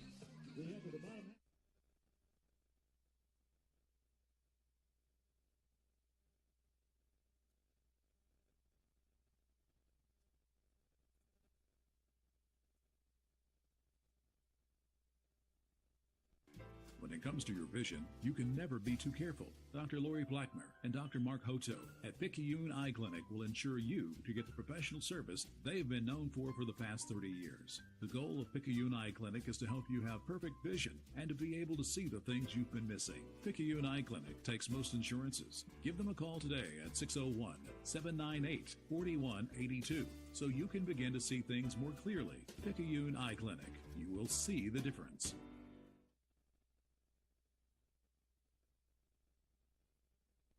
Get back in the game with Dodd Therapy Center. Jamison Dodd, a former college athlete, has the specialties, understanding, and experience to get your athlete back in the game, including indoor turf, Hyvamat, blood flow restriction, trigger point dry needling, and much more. Dr. Dodd and Dodd Therapy Center also specialize in treating Parkinson's disease and other neurological disorders. Give Dodd Therapy Center a call at 769-242-2636 or visit us at 405 Memorial Boulevard in Picayune and get back in the game. We head to the bottom of the third. Tide still trail 1-0. Tommy, Tide, it's kind of the same old thing. We're getting guys on. We're just unable to get them around and get them in. We're just not making productive outs when we get them on with less than 2 outs on the base, or we get the first 2 outs of the inning and then put a couple of guys on and just can't get the big hit. Well, base running too. Base running has really hurt us. Two I won't call both of them base running errors, but an aggressive play in the first inning. We got thrown out. A base running mistake in the second inning runs us out of an inning, and then that time we do get 2 guys on. No base running mistakes, but unable to string a couple of hits together, to your point. So it's kind of been multiple things. All of them results in a goose egg on the scoreboard. We go to the bottom of the third, and the first pitch of every half inning brought to you by FNP Picayune.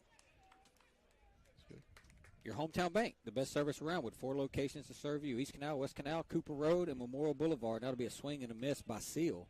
Be no balls and 1 strike from Busby. It's going to be down a ball, 1 ball, 1 strike. I think I'm going to stand up like you, Tom.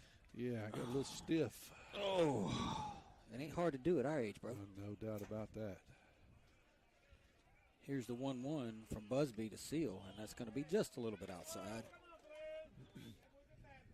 Oh, they call that a strike. Oh, they called that a strike. Well, they have 1-2 on them. Is that what you got? Yeah, I called it a ball, but he called it a strike, so it is 1-2. Okay. I'm way off over here. Yeah, it's 1 ball, 2 strikes. He swung and missed at the first one, then took a ball. Now he just chased that one, and that'll be the first out of the inning. As a good pitch right there by Busby. That was a nice breaking pitch down in the zone. Here's center fielder number 10, Donnie Davis. So Donnie Davis will step in now. According to my stats, I got no runs, 4 hits, 1 error for the Tide, 1 run, 2 hits, 1 error for Wes Harrison. And here's Davis now.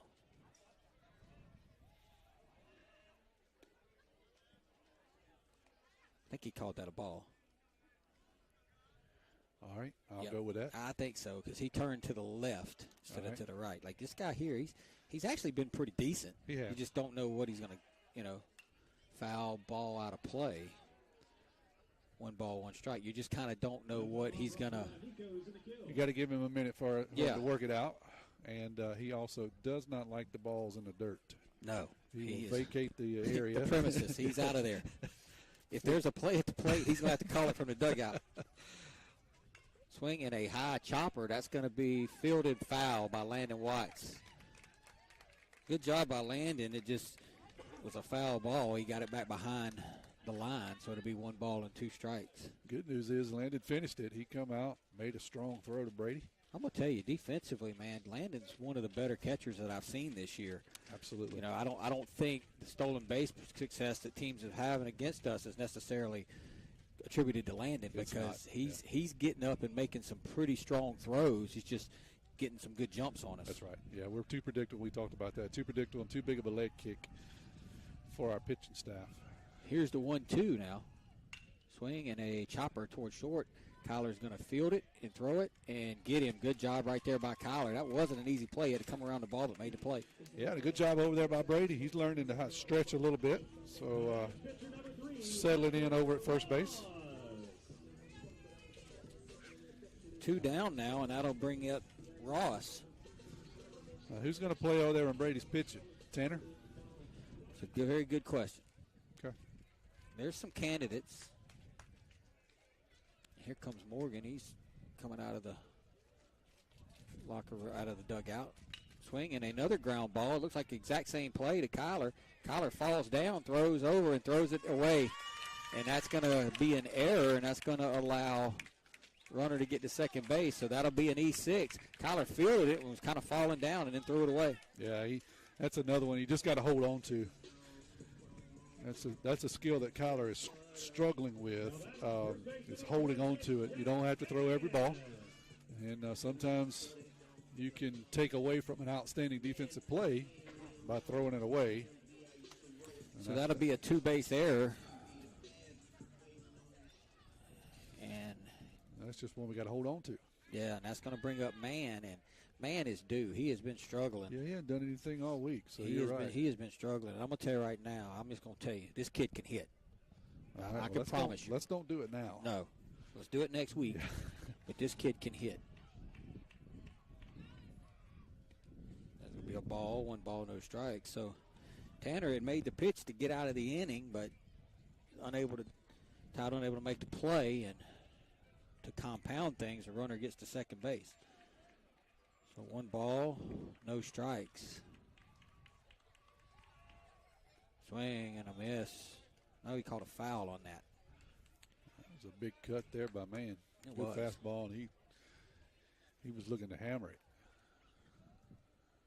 Billy must be working tonight. I don't see him here. He works nights. I saw him the other morning. He was headed to Africa Town. That's somewhere in Alabama. I don't know. It's called Africa Town. Somewhere in Alabama. Where that is. I thought I knew most of the southern cities. Oh, that is an outstanding pitch by Tanner. It was. Got the umpire fired up. I hadn't seen him that fired up in a while. Jack's like, Tanner, dude, that ain't fair. Yeah. Come on now. I'm scuffling a bit. Give me something to hit. Here's the 1-2 to Man from Busby. Going to be inside a ball. 2 balls, 2 strikes.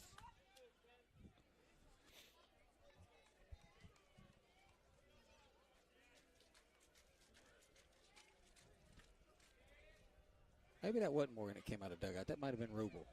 Thought it was Morgan. It was a Rubel. 2-2 pitch to Man. Good job by Man to lay off of that. It got by Landon, but a good job over there. That's heads-up baseball right there. That is heads-up base running by Ross out at second base. He didn't see the ball. The ball got behind Landon. By the time Landon found it, everybody was hollering for Ross to take off, but he knew he'd have been out, so he stayed. Yep, he'd have been run to his demise. And he's going to end up walking. Man, boy, threw a great 1-1 pitch, got the called strike, got 1 and 2, and then throws 3 straight balls. Yep, just couldn't seal the deal there. He got ahead of man, kind of had him on the ropes, and ended up letting him off. So that'll bring up Wallace now. He'll hit with 2 men on and 2 outs. So Tanner got the first 2 quickly. And he's done that a couple of innings. Got the first 2 and then struggled a bit to close it out. Luckily, he hasn't given up a run in that situation. Let's see if we can close this one out without giving up a run. We're playing the bottom of the third. Tide still trail at 1-0. Here's the pitch. That's a good pitch, called strike. You feel like with the way the Tide is, getting men on and the bats they're having, you feel like sooner or later the runs are going to come. Right. You just got to kind of keep it where it is. That's right. You got to keep it close. You're exactly right. Here's the 0-1. Swing and a foul into the mid of Watts.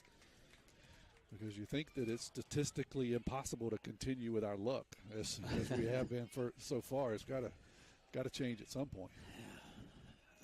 I say that tongue in cheek because it can get worse, but we hope it don't. So he's 0-2 now. So let's see what he does here. I'd go with that high fastball, and he went with the fastball and he fouls it off the right side.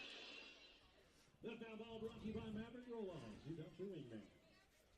I told Coach Evan back in the fall, I said, man, you ought to, just for the fall, you got them, you ought to get baseball textbooks and just actually teach like a class, fundamental, things, situational baseball out of a book. I'm assuming you could order those. Ron Pope still has a great one. Here's the 0-2. Swing and a foul off the left side. It'll stay 0-2.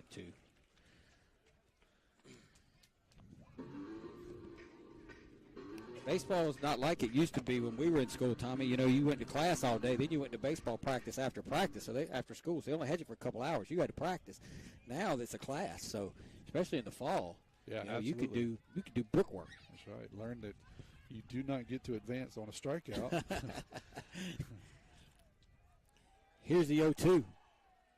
And he did not chase, but I don't mind that pitch right there as a high fastball. Busby tried to get him to chase. That's exactly right. Now Good that you miss pitch. Now you got his eye level up with the fastball. Now do you come down and away with that slider? Listen to you dissecting these pitchers. Let's see what happens here. See if Busby's listening. Here's the 1-2. And he did, and he struck him out, but now we're going to have to throw it down. And Landon throws him out, and that'll do it. Good job by Tanner again. Good job by Landon. We'll go to the fourth. Tide still trail it 1-0.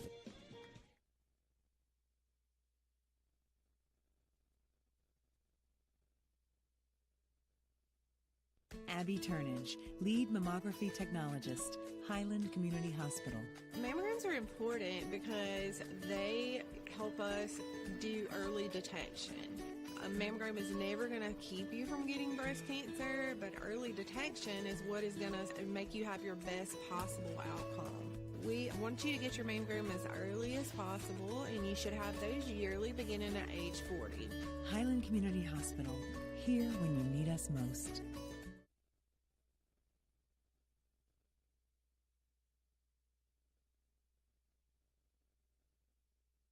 Craving a breakfast toaster or French toast sticks? Make it a meal and step up your breakfast with tots and a cold beverage. Sonic Drive-In has the perfect portable breakfast, and it's the perfect way to start your day. And at Sonic Drive-In in Picayune, you can stop by anytime because breakfast is served all day. Sonic Drive-In of Picayune on Highway 11 just north of Highway 43 North. Start your day Sonic style with happy eating at its best. That's what you get at Sonic Drive-In of Picayune. Destination delicious.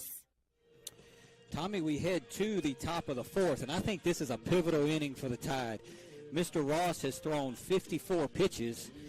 If we hadn't let him off the hook a time or two, he would probably be well up over 60. Yep, I agree. But, if you could put a pitch count on him this inning, probably the fifth would be his last inning. So if you go up there, though, and we make a lot of quick outs, he's probably going to go 6 at least. I think you're right. You called it last inning with Tanner. Let's see if we can call this it game here. ain't that hard. We make it way harder than it has to be. I would agree with the second part of that. I don't know about it. It can be difficult, but we have made the simple things difficult tonight, and that makes the game even more difficult. So we will see if we can do the simple things this inning and see a fastball and hit it. How about Paul's Pastry Trivia inning next inning, Tommy?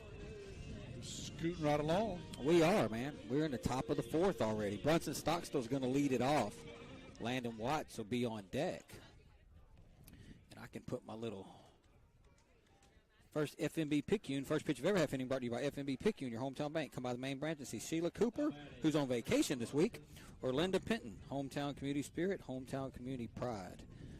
So I think they got a problem with the catcher. He went to throw the ball down on the throw down to second base, and I think he tweaked something because he was hopping around in front of home plate, and he might be injured. Yeah, they got the West Harrison coaching staff, two of them, out here at home plate talking to the catcher and the umpire. The catcher kind of waves him off and says, "I'm okay," but I think you're right. I don't know what he did, but he says he can make it, tough it out. So Brunson's going to lead off. Brunson had an infield single, his first at bat, got all the way to third base, and I'll have to find out. He must have just not known how many outs there were. That's all I can figure. That's the only explanation. Obviously, Brunson knows you can't steal on a strikeout. Swing and a miss. No balls, one strike. But see if we can get it started again. That's what we need to do. More base runners. Swing and a miss at a fastball. No balls and two strikes. That pitch was up above the shoulders there. He looked like a beach ball coming in, though. It does. Got a guy that's throwing a bunch of sinkers. When he does throw you a high fastball, it does look like a beach ball floating up there, too. You still got to do something with it, though. So, swing and a miss, but it's going to get by the catcher. Nope, they're going to say foul ball. They're going to say foul ball. That's bad luck. It was, because Brunson had that one stolen. He fouls it off. Yeah, that ball went to the backstop almost, and Brunson was standing down at first base. But the umpire was pretty adamant from the beginning saying foul ball. No argument from Coach Nicholson. No argument from Brunson, and he's taking his time getting back to after sprinting down to first base. No argument, but still bad luck for the Tide because yeah, absolutely. He would have been standing on first after a nasty breaking pitch.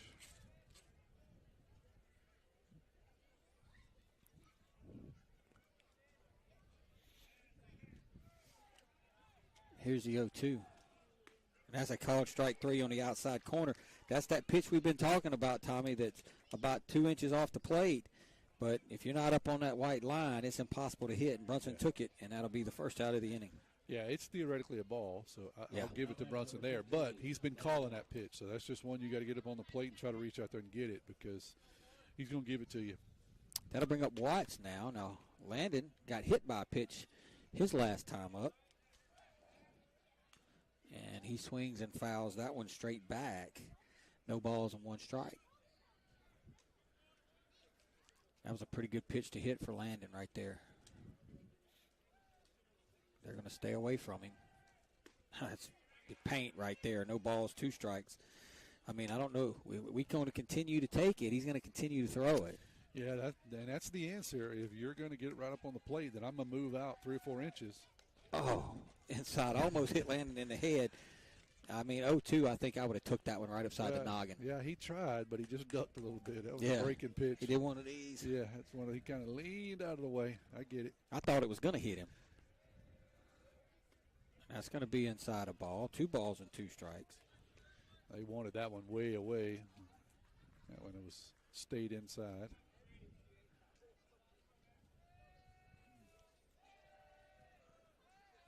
Here's the 2-2 to Watts. That's going to be way outside a ball. 3 balls and 2 strikes. So I'm sorry. He's been known to throw that 3-2 breaking pitch here, so you can't just sit dead fastball. You still got to look at it. So here's the 3-2 to Watts. Fastball going to be fouled out of play. Good job by Landon. Foul that ball off. He got the fastball, just missed it. Is he going to come back with it again, or is he going to try that 3-2 slider? I think he's gonna go off speed right here. I really do. I think he's gonna try the old off speed. You've been in sync so far. We'll see if your luck continues. There's a 3-2. And he did, and Landon laid off of it. What a job by Landon Watts. That's a great at bat. It was. I think I'd have been swinging at that one. It looked pretty good, especially 3-2. But it was a 3-2 slider. It was a 3-2 slider. He's not scared to do it. Not at all. Robert Bailey going to run for Watts. So you got one out here. Stockstill can bunt. Do you try to bunt him over with Bailey at first, or do you? I do not. I do not. All right. Not right now, because you got two. We got one out already. If there was no outs, I would. But Justin Shawn, he can scrap and get on base. Swing and a miss. So your luck is still running good. Not only are you in tune with the pitchers, you are also in tune with Coach Evan. Y'all on the same page. Well, Hilton he struck out last at bat. Didn't look good doing it. Looked a little fooled, So if you bunt him over, you're counting on Hilton, to have a 2-out clutch job right there. And I think you take your chances with Justin. And there's a base hit to right field off the bat of Justin Stockstill. And the Tide now have 2 men on for the 4th consecutive inning. That was a good piece of hitting there by Stockstill. He gets a fastball up, and he deposits it out in right field. I'm telling you, he's turning into one of my favorite players, Tommy. Yep. Yeah, and he struggled quite a bit the first couple games. He really did. I think he was trying to get used to the speed of the game. His first really varsity experience batting. I know he ran some for us last year, but he struggled a little bit. But, man, he adjusted quickly, and he's a tough out. So here's Helton now. Let's see what kind of adjustments he makes from the last at bat. He's going to take off the plate. 1 ball, no strikes. I had to hesitate on that one. The umpire looked right, but he called it a ball. Yeah, I think if Helton gets that breaking pitch that's coming at him, he's going to rip one down the right field line right here. Here's the 1-0 to Helton. That's going to be down. That's going to get away. So now it's a wild pitch. That allows Bailey to get to third base. That allows Stockstill to get to second. If I'm Coach Nicholson, I'm telling Bailey there's 1 out. Yeah. Speaking of Coach Nicholson, he's having a word now with Helton. Call timeout and tell everybody. Yeah. 1 out. There's 1 out. You may not advance on a strikeout. You have to stay put. And I'm telling Parker that you need to be real, real particular here with 2-0. Yes. You're going to love it. Let it go. As Helen Hickman say, be in love with it. That's right. Here's a 2-0. Swinging a ground ball. That's going to get a run home as Helton's going to ground out to second base.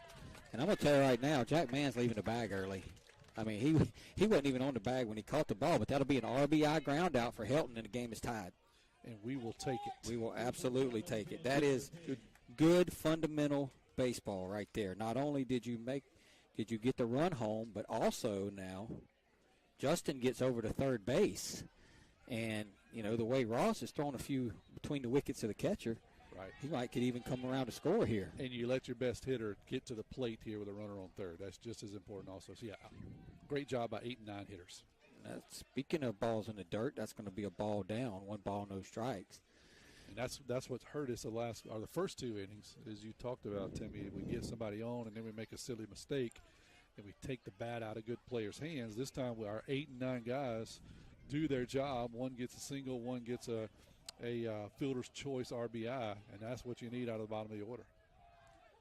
Swing and a miss. That looked like a straight change, I believe. It was. And Cotter tried to hit that one, as you said, down to Loves because he was all over the top of it. Just didn't connect. I kind of thought Coach Marsland might, kind of pitch around Kyler here. Right. Nothing against Cooper, but, Cooper's fly to the left the first time, struck out last time. And got first base open. Yeah, first base open. He swings and pops one straight up. Catcher's going back. Catcher's coming back. Catcher does not make the play.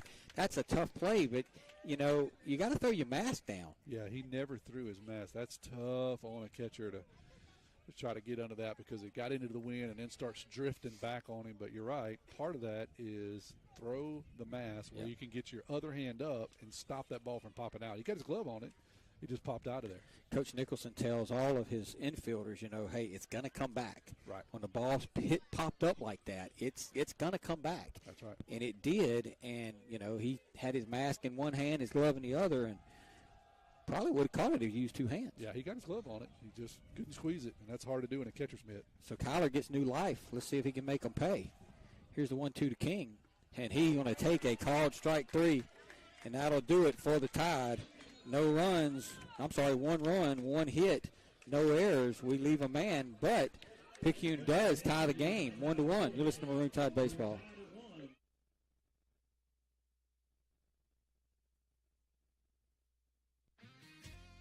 When it comes to protecting what you love, you want an insurance agent that cares more about your world, more about what you need. And that's exactly what you'll get with Picayune Allstate agent Jason Pygott, an agent who doesn't just know what it's like to live in Picayune, but one who wants to protect life here as much as you do.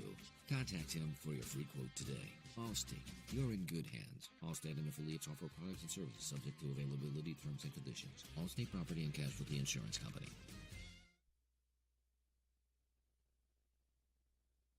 We got your back, hey. Back pains and injuries, Dr. Moore understands. No more pain, no more hurting. She just uses her hands. She got the #1 clinic that I recommend. She has a lovely crew too, and they'll fit you right up. So call Dr. Moore when that pain gets rough. Cause we got your back, hey, we got your back. We got your back, hey, we got your back. We got your back, hey, we got your back. More Chiropractic Clinic, located at 6682 Highway 11 North, Suite 103, Carrier, Mississippi, 39426. We got your back, hey. Tommy, we go to the bottom of the 4th. Picayune has tied it up 1-1 here. And the one thing we did do that last inning that I talked about we needed to do, kind of drove that pitch count up a little bit. He's up around 74 pitches now. So if we can do the same thing in the 5th, that'll probably be the end of it for him. But give credit that inning to Landon Watts for a great at-bat, drawing that walk. Give credit to Justin Stockstill for the base hit, and Parker Hilton with the RBI ground out to get the Tide even. Yeah, that's exactly right. Big inning for the Tide. There's going to be a called strike. The first pitch of every half inning is brought to you by FNB Picayune, your hometown bank. Come by the main branch and see one of our friendly loan officers, Keith Robinson, Colin Penton, Judy Lowry, Audrey Spears, David Levy, Christina Ladner, or Amy Kirkland. There's a called strike 2. Hometown community spirit, hometown community pride, as Pena, the catcher, the second baseman, is down in the count, 2 strikes. That was another good fastball by Busby, still running up their mid-80s. And that was an absolute beautiful ball. Beautiful ball. It's a little high.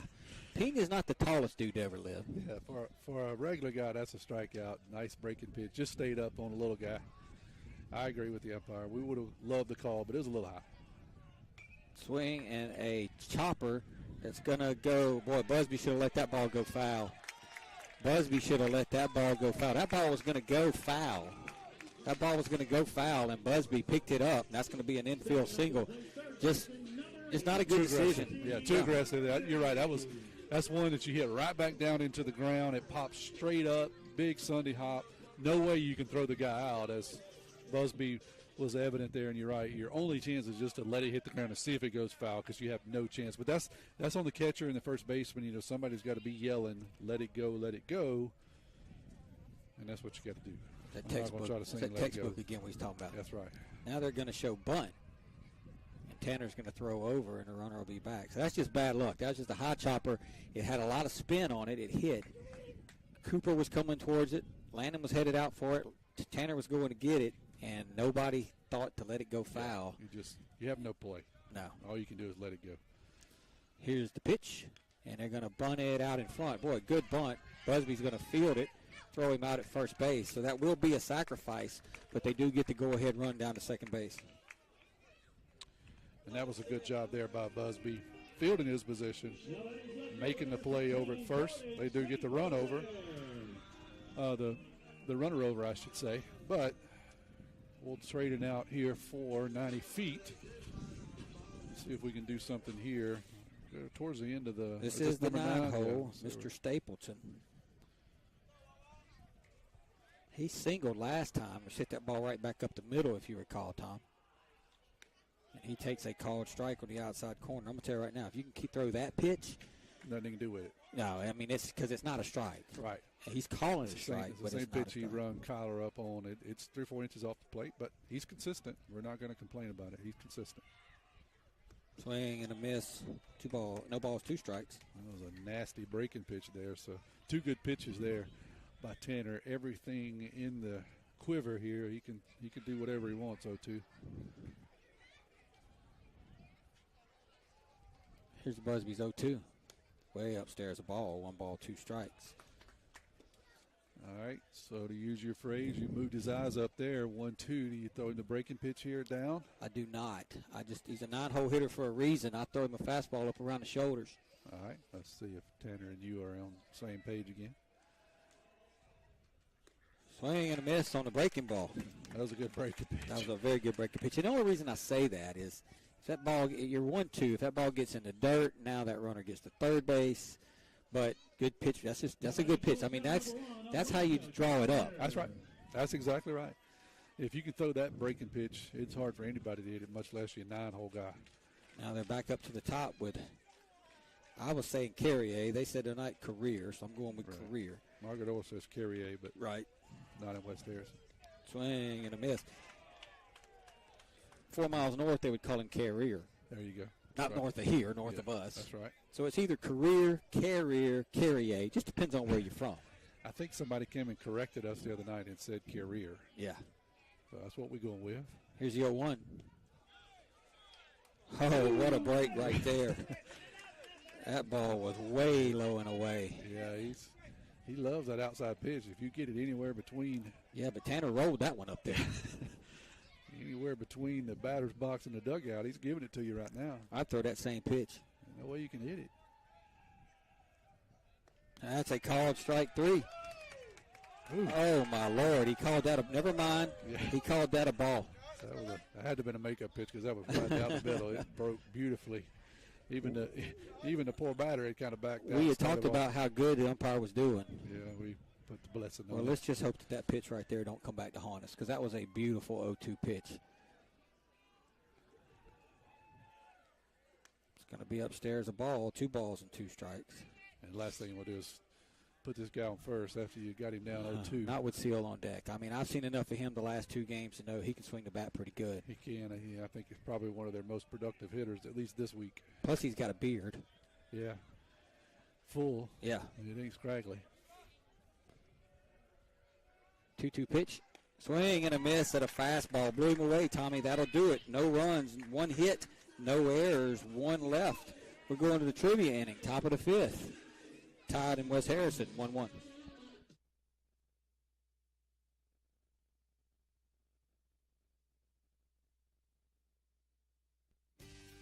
First Place Express Car Wash in Picayune would like to say a huge thank you to their loyal customers. First Place Express Car Wash is happy to serve their local community with 2 locations, Highway 11 North just past Coast Electric and on Highway 43 South just a quarter-mile east of I-59 at Exit 4. First Place Express Car Wash is locally owned and operated. You know they'll treat you right. Choose from any one of their car washes. Sign up for their monthly wash club starting as low as $20.99. Why do it yourself when you can let First Place Express Car Wash do it for you?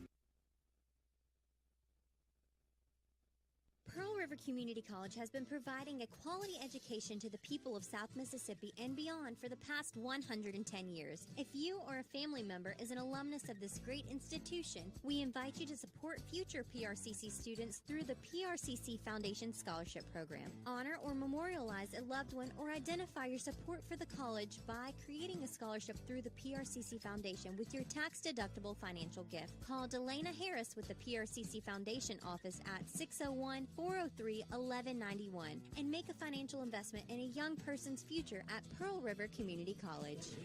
And the first pitch of every half inning brought to you by FMB Picayune, your hometown bank, hometown community spirit, hometown community pride, member FDIC. So it'll be Moreau, Kraft, and Robertson scheduled here against Ross. Ross thrown 4 innings, thrown 74 pitches. So be a good inning to chase him right here. Magic 5. Swing and a miss by Moreau. No balls, 1 strike. Take my headset off and jam a little bit here. Yeah. Pour some sugar on me in between innings. Well, Def Leppard going. They don't make music like that anymore. They do not. They do not.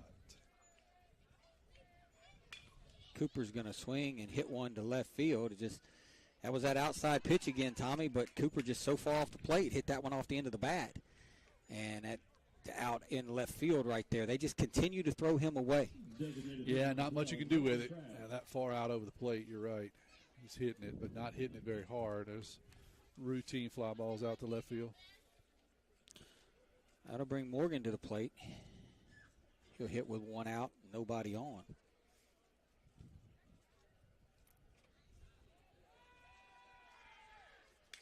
And he's just going to pop the first pitch he sees, which was right around his ankles, and he pops it up to the second baseman. And so in an inning where you have a chance to build a pitch count to run a pitcher, we go up there and we've seen 3 pitches and we've swung at all 3 of them. So either we don't know the pitch count, or those pitches looked a lot better to them than it did to us, Tommy. Yeah, I think the latter there. I think both of those guys know the pitch count.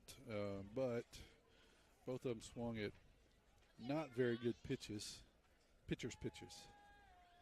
And Brady's going to hit a ground ball to short, and 4 pitches and 3 outs, and we'll go to the bottom of the 5th. 1-1.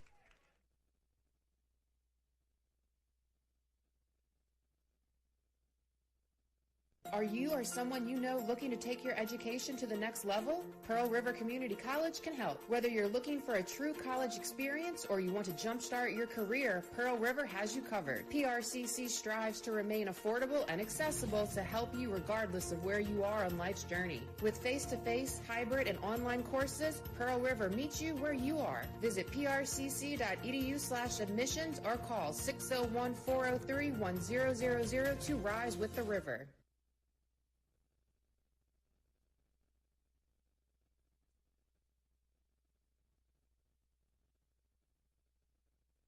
Our area is a great place to live with a quality of life that many would envy.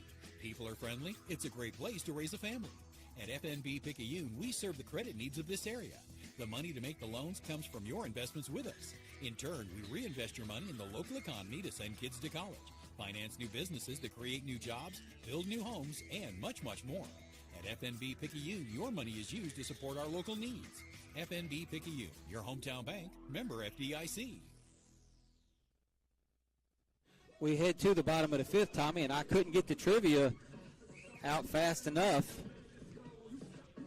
We wanted to go out there and play defense quick, so I couldn't get the trivia out fast enough. So I know. You got to speak quickly here when we swing it at every pitch. 601-273-0649. That's 601-273-0649.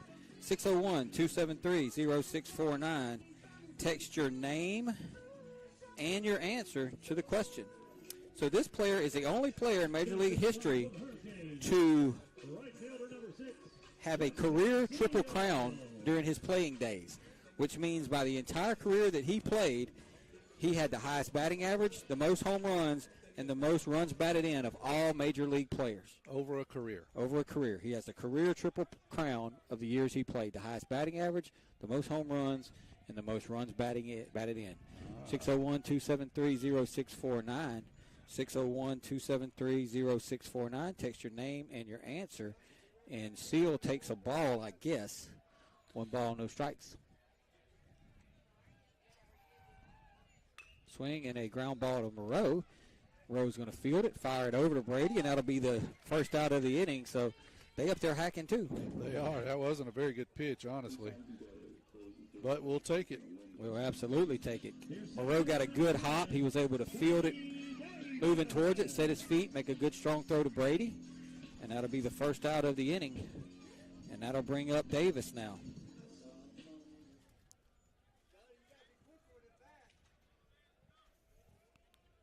Here's Busby's pitch. Davis shows bunt, and it's going to foul it off. Boy, it hit off his bat. Then it hit his helmet, Tommy, and knocked his helmet off his head. I know that hurts. It had to get some part of his head, so good thing it didn't hit him right in the kisser, because that's how people get hurt right there, a foul ball off of a missed bunt attempt. Looks like he got most of the bill of his helmet. So it's one of those things where you're in such shock that if you had time to think about it, you just dive down on the ground and start hollering. That's right. And the umpire might think the ball hit you. That's right. Well, unfortunately, it hit his bat first, so I don't know if you'd have any luck selling that to the umpire. It comes off the bat, goes underneath the helmet, knocks his helmet off, but I think it got mostly Bill. He seems to be okay, but I know it has to sting at least a little bit. He's not going to let everybody know it. Too many girls here tonight. He's not going to shake. He's not going to do anything. But so he showed bunt. The ball comes off the bat, and luckily he's got all his chiclets. His nose ain't bleeding, so he still paid a price. So no balls, one strike now as Busby going to bring it to Davis.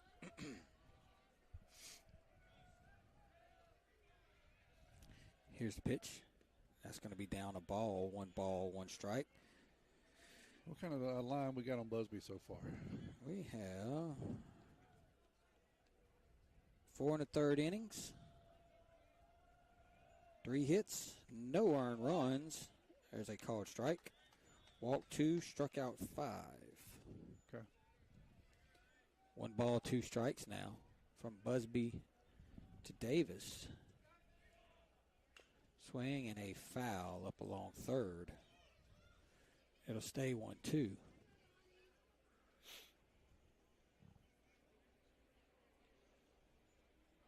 They're right in the middle of their lineup now, Tommy. So if Tanner can get, 3 and 4 guys here, have a good 6, you will have the bottom of their lineup in the 7th, which if the Tide could take the lead would be a huge plus.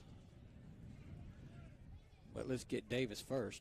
Swing and a miss. Watts is going to have to throw him out, and he does, and that'll be the second out of the inning.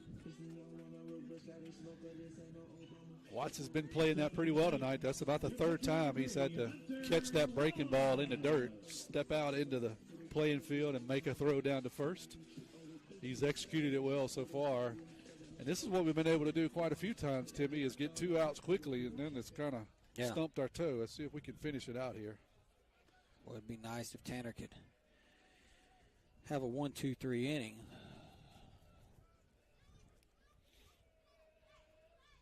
Way outside the ball, 1 ball, no strikes. You got any guesses on the trivia? That's what I'm looking to see. I've had a few text messages here. So far, no answer. Wait a minute. No good answer? Nope, no good answers. Okay.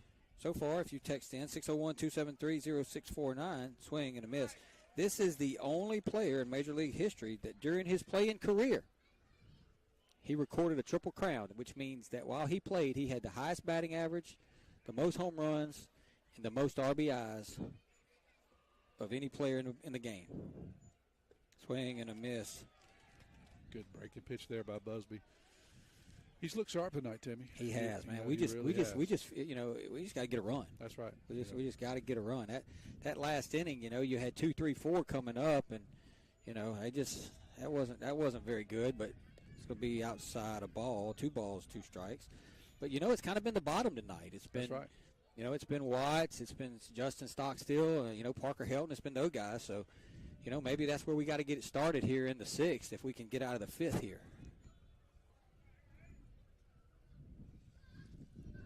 Here's Busby's 2-2 to Ross. Swing and a chopper towards third. Moreau's going to field it, fire it, and that'll do it as Busby puts them down in order. We're going to head to the 6th. The Tide bats need to wake up. 1-1, you're listening to Maroon Tide Baseball.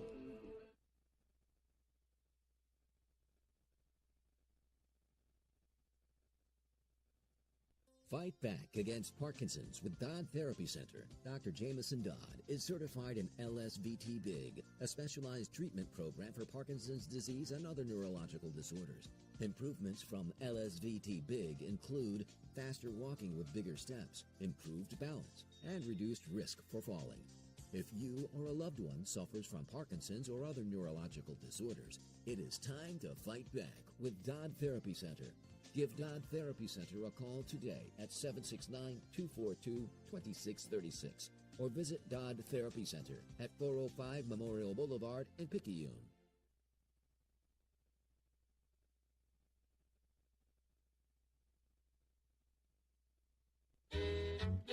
Hey friends, Pawpaw's Campers in Picayune has several remaining new 2022 models left in stock with full factory warranty remaining.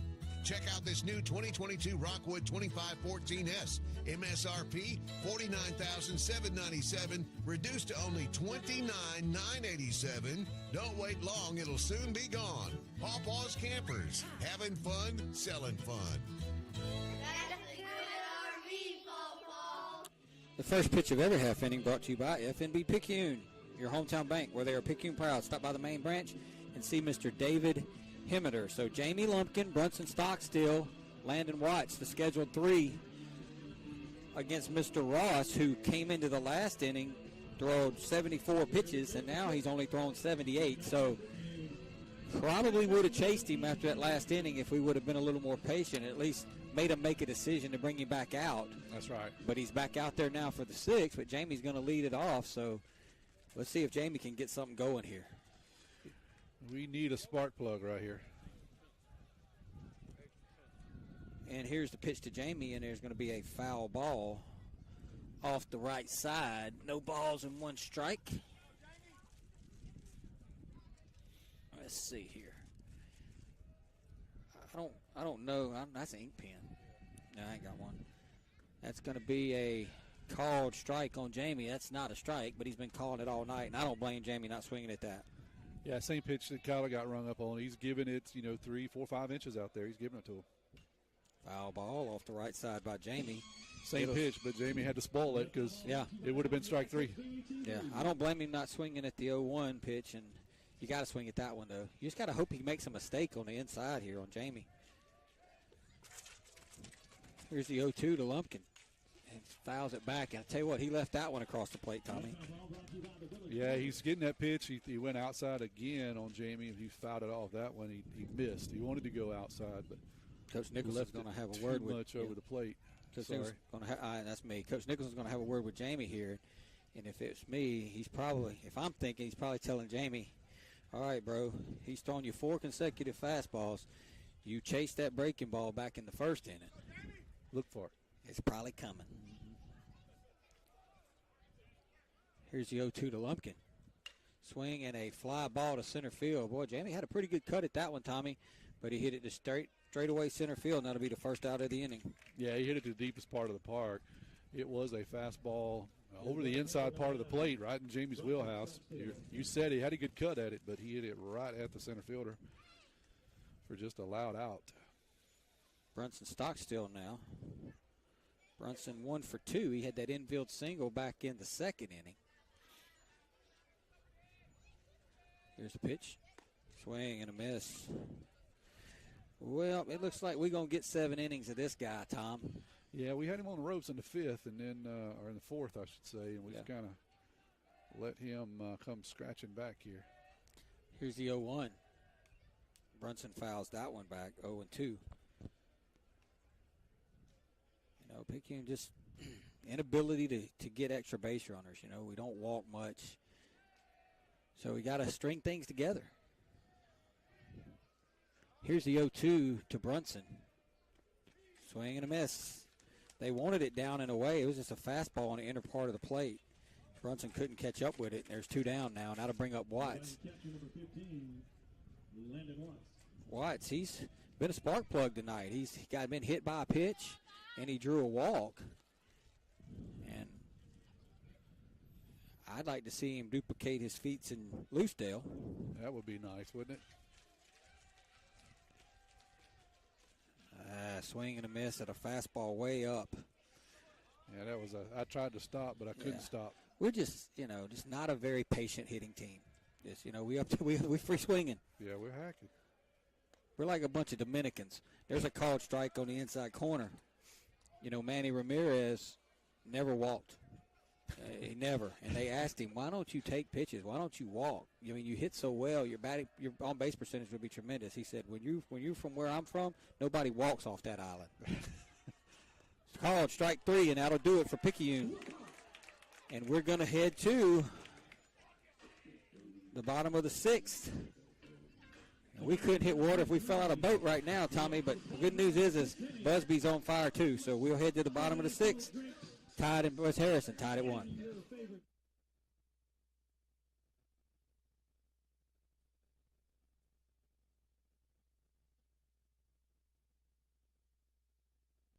Dr. Hermaine Amante, Chair of Surgery and Trauma Medical Director, Highland Community Hospital. Over the last 10 years, the Highland Surgery Department have grown exponentially. We have been able to add multiple services to our surgery department, which includes urology, general surgery, advanced laparoscopic surgery, ENT, as well as ophthalmology. Highland Community Hospital, here when you need us most. For more information, go to highlandch.com.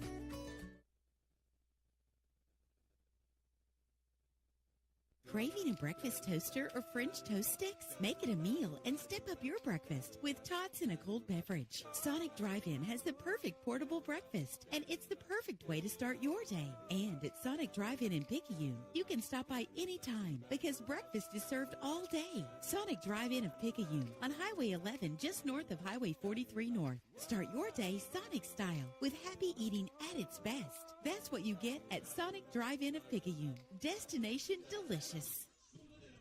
So we head to the bottom of the 6th inning, tied at 1. The first pitch of every half inning brought to you by FNB Picayune, your hometown bank. Place for all your banking needs. Susan Wilson and her staff are ready to service you at their North Picayune branch on Cooper Road. So, Tommy, you talked about it. We had him on the ropes. We had that runner at third with the tie game. Since then, all Mr. Seal has done is retire 7 consecutive Tidesmen on about 15 pitches. Yep. I think we missed our chance there. We're going to have to try to get another short inning out of Busby here and see if we can do something in the 7th because we've kind of squandered our opportunities in the 5th and the 6th. Yeah, well, and you talk about squandered opportunities. You go back to the first and the 2nd inning were really the big ones. You know, Tide had runners at 1st and 3rd in the 1st with 1 out, couldn't score. Had the bases loaded in the 2nd with 1 out and didn't score. And, you know, as the game moves on, you know, those things, they just get magnified. That's right. So, Jack Mann, the 5-hole hitter, is going to step in now, and he's 0 for 1 tonight. So it'll be 5, 6, and 7.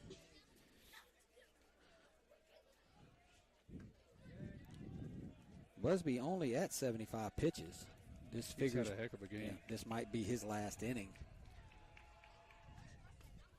And there's a ball to man, 1 ball, no strikes. Yep, couldn't really ask for much more out of Busby, honestly. No. He's pitched very, very well, especially after being off for 2 weeks. Good comeback. Hope his arm feels good. He looks good. Called strike on the outside corner, 1 ball, 1 strike. I wouldn't throw it anywhere else if I was these pitchers. If I was a catcher, I would set up in that outside batter's box. I'd set me a bucket right there, and I'd just sit there. Yep. Because he's somebody done something different. You're right. There's a ball inside, 2 balls, 1 strike, but he ain't giving that pitch. Yeah, he doesn't like the inside corner. He's very gracious on the outside corner, but not so much on the inside part of the plate. Yes, he went. No, he did not, according to the umpire. Now it's 3 balls and 1 strike.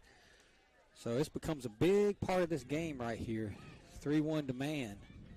You know, they get a base runner, they can bunt him over, and all they need is a run to take the lead. And runs have been at a premium for both teams, so we don't need to put this guy on. Swing and a miss. Man tried to hit that one to the Loves. Yeah, he had a good cut. He was seeking fastball, got one, just couldn't catch up with it. So what do you throw here, Tom? I go right at him with another fastball on the outside part of the plate.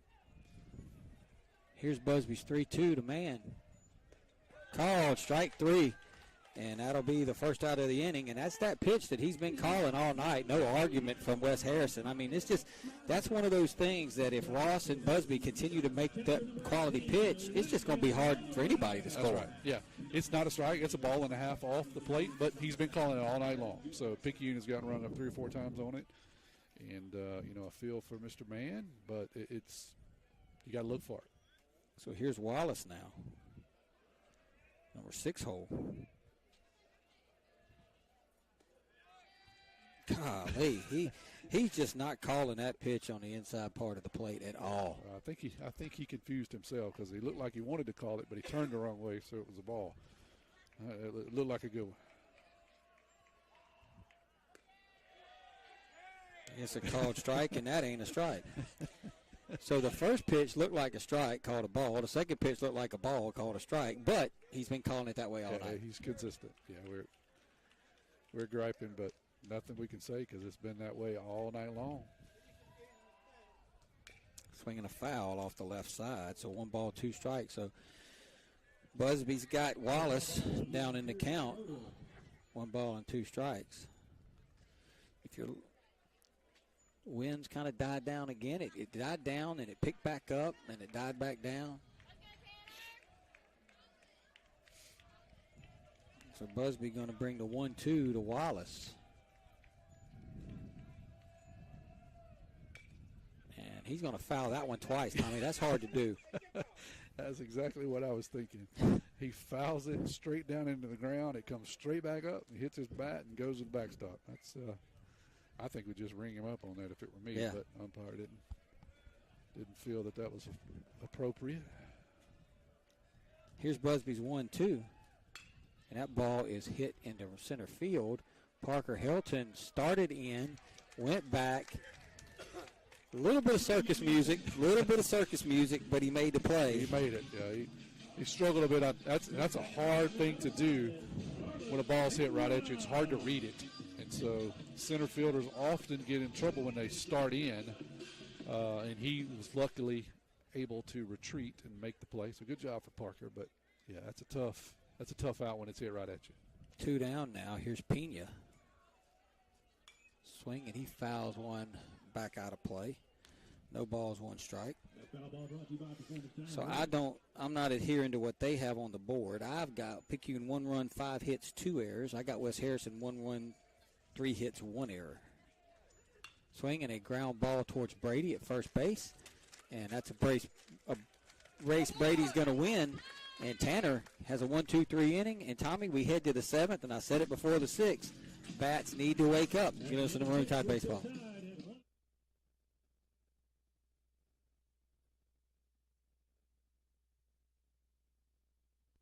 Welcome to a place where everyone deserves to be better protected, where technology has your back, where you can have better protection and keep more money in your pocket, where you can have protection for your car, your home, your phone, and even your digital identity.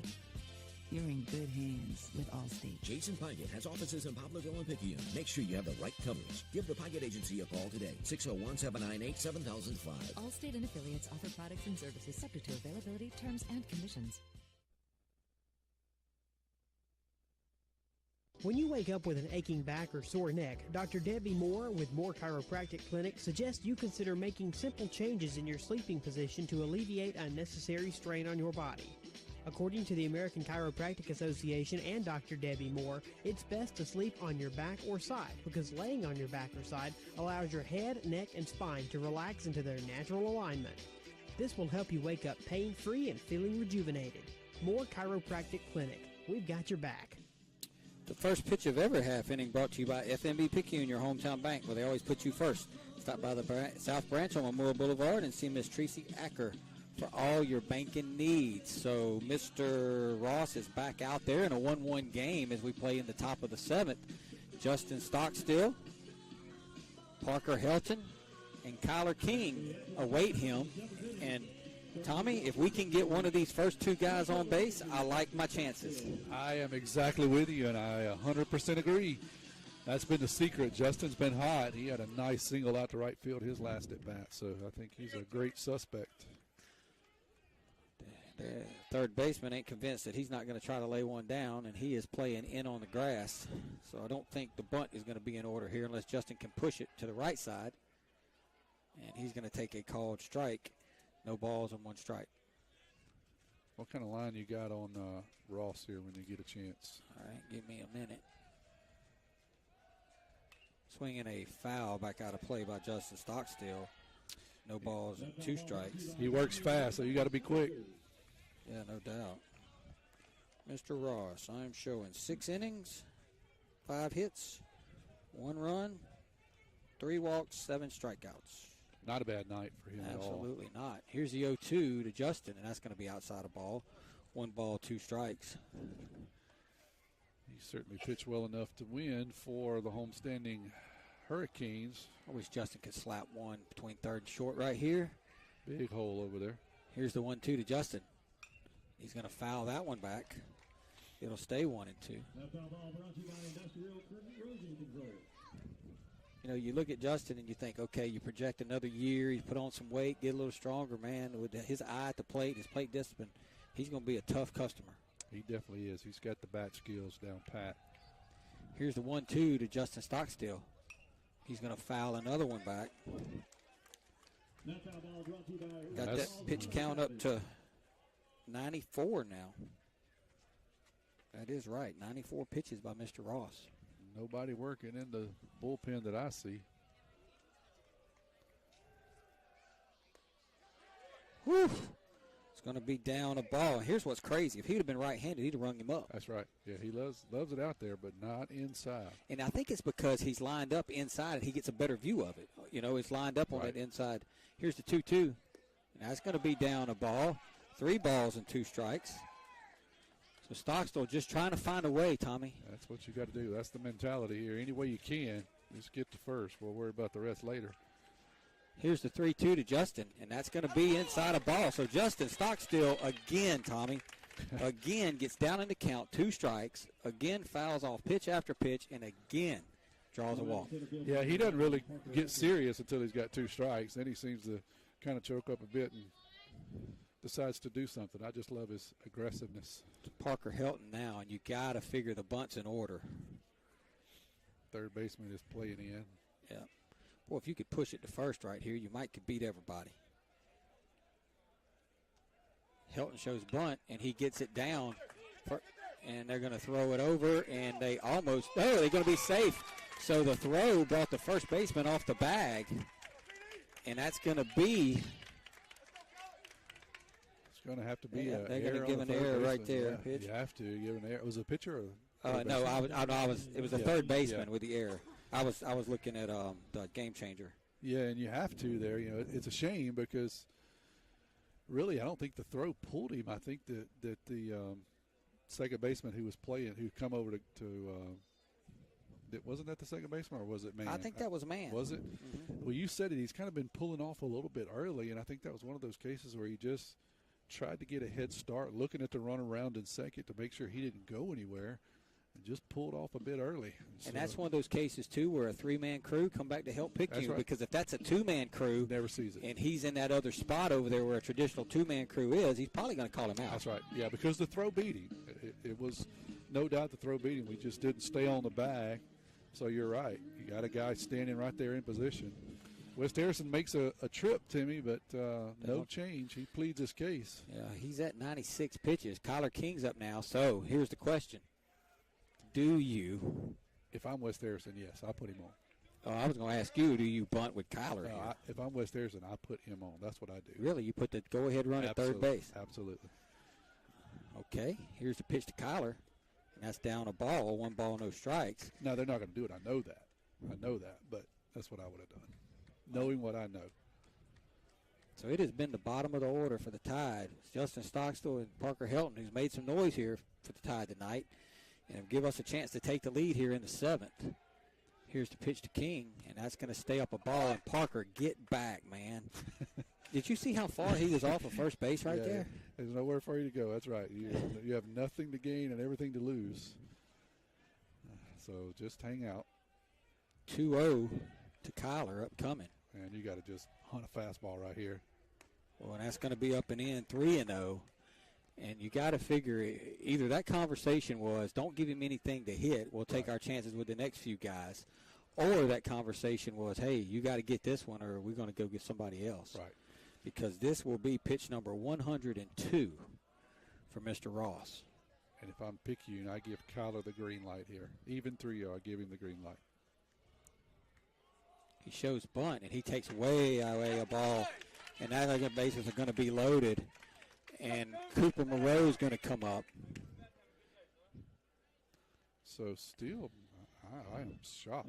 So here's the deal. The bases are loaded. Cooper's up. Cooper needs to drive this run home, and here's why. If Cooper can't get this run in, you know, with Morgan on deck, and his inability to run, they could get out of this thing with a double play. That's right. Yeah, if they happen to get him out, and there's a very, very good chance of a double play for Morgan. So we really need Cooper to do something here to at least push the run across. And then we'll take our chances with Morgan. That's right. But That's right. At least we got a lead with Morgan. So here's the pitch to Cooper, and he's going to swing and hit one foul down the left side. That was that fastball, but it was about inch and a half off the plate, and Cooper fouls it. Hit it pretty good, but fouled it down the left side. Yeah, they've kind of lived out there on Cooper, and he's hit a couple of routine fly balls to left. That would have been a third.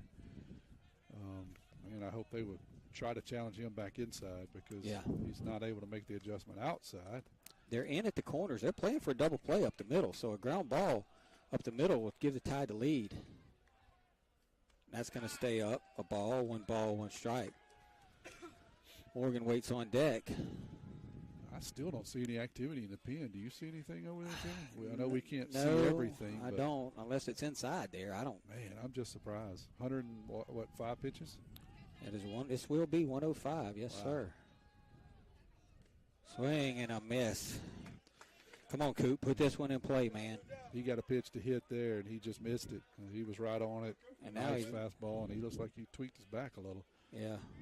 This is such a big spot. Such a big spot. Yep. We're asking a lot out of the sophomore, but he's a 2-year starter. This is not too big for him.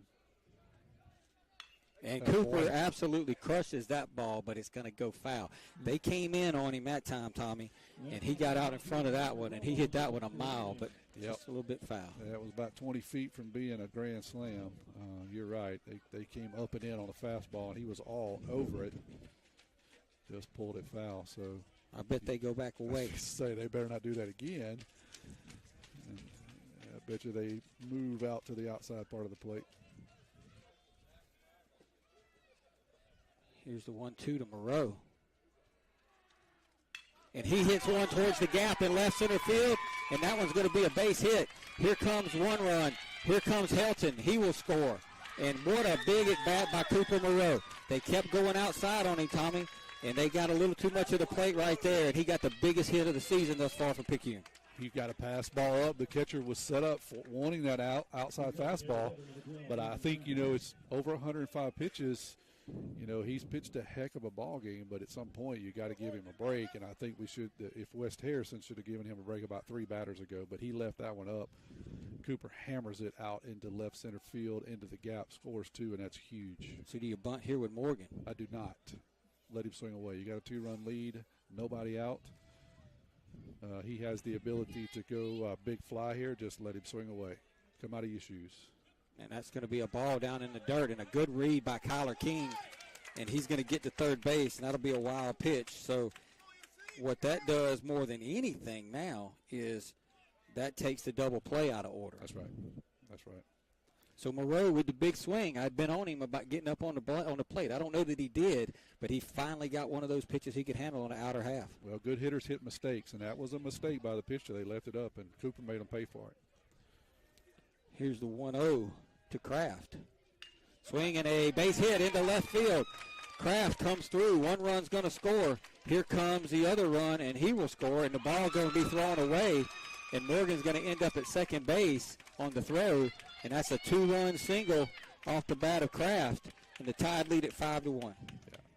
And that's another great job of hitting there by Kraft. But I'm just going to say it. I feel terribly sorry for the West Harrison pitcher. He's pitched a heck of a ball game. I don't understand why the kid is still in there at almost 110 pitches, right? I don't.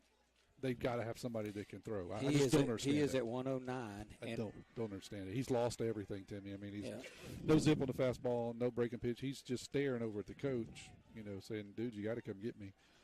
And he is. Morgan's going to be lifted for a Ben Bird, Tommy. So that'll be a courtesy runner. So that'll be it for Morgan. So just so people know, if for some reason West Harrison was to come back and tie this game, we go extras. Morgan is out of the game because that's the second time he's been run for. But we got a 4-run lead. We're going to take a break. We'll be back. Picayune on top, 5-1. You're listening to Maroon Tide Baseball.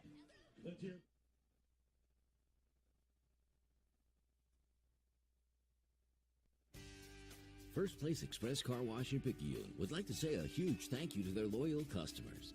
First Place Express Car Wash is happy to serve their local community with 2 locations. Highway 11 North, just past Coast Electric, and on Highway 43 South, just a quarter mile east of I-59 at Exit 4. First Place Express Car Wash is locally owned and operated. You know they'll treat you right. Choose from any one of their car washes. Sign up for their monthly wash club starting as low as $20.99. Why do it yourself when you can let First Place Express Car Wash do it for you?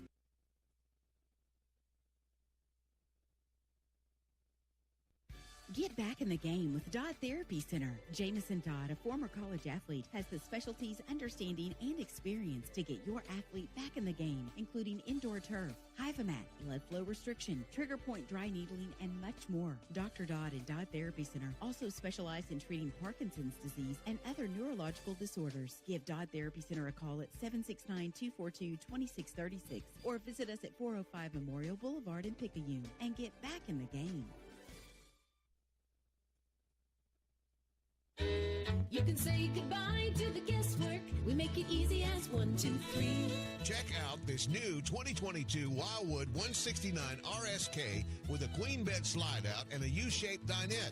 Awesome couples trailer, MSRP $34,730, reduced to only $19,987.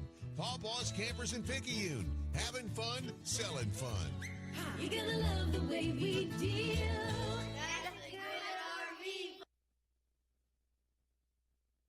Abby Turnage, lead mammography technologist, Highland Community Hospital. Mammograms are important because they help us do early detection. A mammogram is never going to keep you from getting breast cancer, but early detection is what is going to make you have your best possible outcome.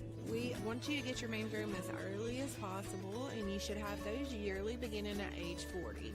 Highland Community Hospital, here when you need us most. Wes Harrison's going to make a pitching change, Tommy. It is going to be number 6. Let me see if I have a number 6 on my roster. Did he come from center field? Yep, that's Mr. Seal. That's okay. Mr. Jason Seal. And he'll come in. I should have known. I mean, he's got a full beard. Yeah, that's right. Yeah, he's got 3 kids. I saw him kissing before he went in the dugout over here. So he comes in now. 3 kids. That's funny. Yeah. He comes in now. That's why we had to play so many commercials. He had to run over and get a kiss from each of them before he started his warm-up pitches. So here's B-Rob now. Let me ask you this question, because I asked you if you bunted with Morgan. You said no, and, of course, the wild pitch, Morgan wasn't bunting anyway. But do you bunt here with B-Rob to try to get Bird to third with 1 out and to try to take a 5-run lead? I do not. Now that you've kind of broke it open, I let him swing away. I mean, that's just what I would do. Way outside a ball, 1 ball, no strikes. And plus you figure there's a reason why they let Mr. Ross go 110 pitches. Right. That's exactly right. And you feel bad for the kid, man. Honestly. Absolutely. He pitched his tail off. He did. He just ran out of gas, and I don't understand why they left him out to dry. Brady Robertson hits that ball way out of here. I mean, way out of here. Brady Robertson tattooed that ball, Tommy.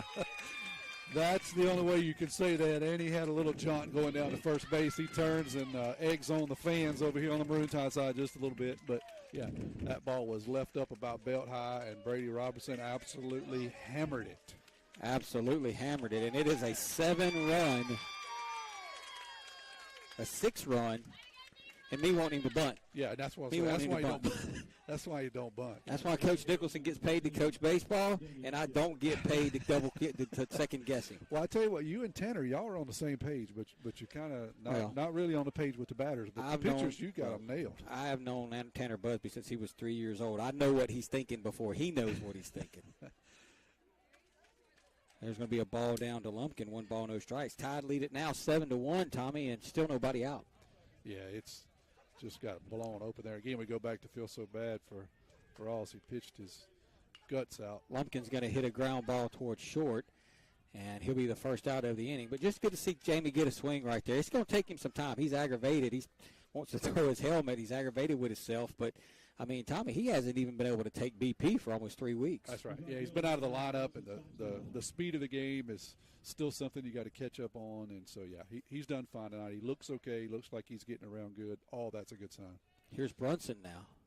He's going to take up a ball, 1 ball, no strikes. So now the stat line looks like this.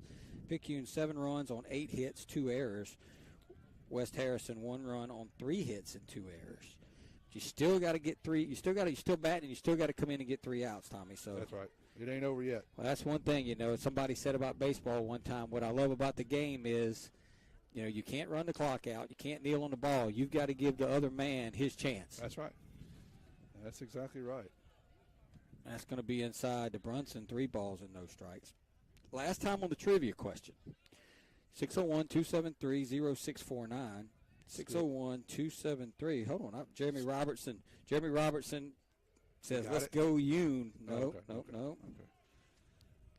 Nope. And there's going to be a ball to Brunson. So you got some guesses still? I've got a bunch of guesses, no right good ones. Okay. And it's going to be so here's the hints. The man played 21 years. These hints are going to be so easy. 21 years. 21 years. 601-273-0649. This player, during his entire playing career, which spanned 21 years, led all major league players in batting average, home runs, and RBIs. And obviously, he's not played anymore. He has not played anymore. He played it and this is Landon Watts. He takes a ball down, 1 ball, no strikes. Now, he didn't play 21 consecutive years. There was a break somewhere in there. Okay, all right. So he had a break and came back, and still over that 21-year span, he led the league in home runs, batting average, and RBIs. Okay. Who am I talking about? 601-273-0649. 601-273-0649. I have one more hint, Tommy. All right. Quite possibly one of the greatest human beings to ever live when it comes to what he accomplished in life. Call strike. If y'all don't know that one, I don't know what to tell you. Okay. You won't find a more impressive resume than the one this man has. All right. Giving it away. Giving it away. Watts is going to pop it up on the infield. Man's going to come over. Circus music's playing. The second baseman does catch it, and that'll be the first out of the inning. Second out, right? Yeah, my bad. Second out of the inning as Pena makes the play. The man that started it all off. And we do have a winner. Wait a minute, but you won already. Uh-oh. This guy's won already. Pete Taggart answered it correctly, but he's won already. Uh-oh. He's ineligible. He has to wait out 2 weeks. 2 down now, and here's the man that got it all going. And we're going to try to steal a bag, and we do. And they're going to throw it away, and Brunson's going to get to third base. So the pitch was, I don't even know if the pitch was a ball or a strike. Pitch was a ball. Okay, pitch was a ball. Down. So we'll have a stolen base by Brunson, and then he's going to go to third on an error by the catcher.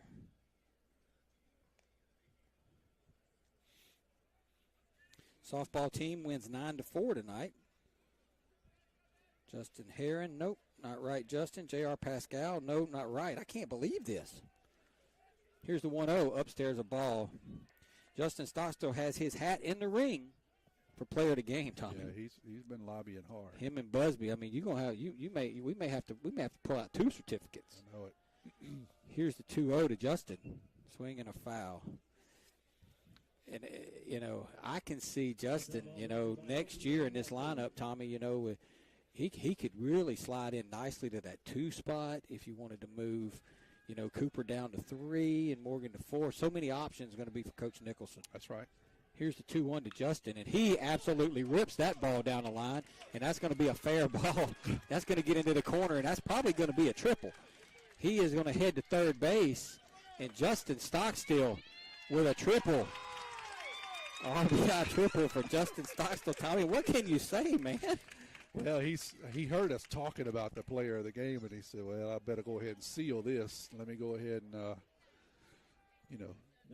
put this one away. So he just rips one down the right field line, slides into third for a triple. He's having a heck of a ball game. Finally have an answer. Finally have a correct answer. Jessica Smith says, roll Tide. She's fired up. Picayune leads it now 8-1 according to my score. A little behind here, but they'll catch up. J.R. Pascal is the winner. Parker Helton takes a ball. 1 ball, no strikes. It's 8-1 Picayune. Scoreboard operator got mad and quit. Here's the 1-0 to Helton. And Helton's going to hit a ground ball towards second. And they're going to throw Parker out at first base. Parker was getting down the line, but that will do it as Picayune comes up with a huge 7th inning. 7 runs, Tommy, on 4 hits. There were 2 errors. We will head to the bottom of the 7th. Tide lead 8-1. This is Maroon Tide baseball.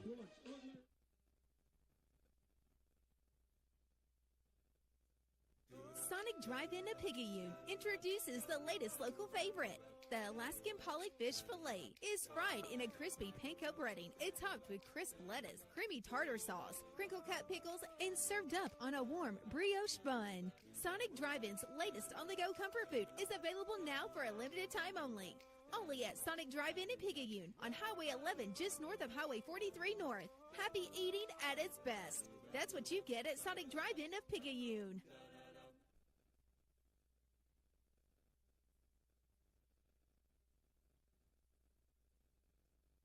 When your roommate borrows your car every day, it might be a blind spot.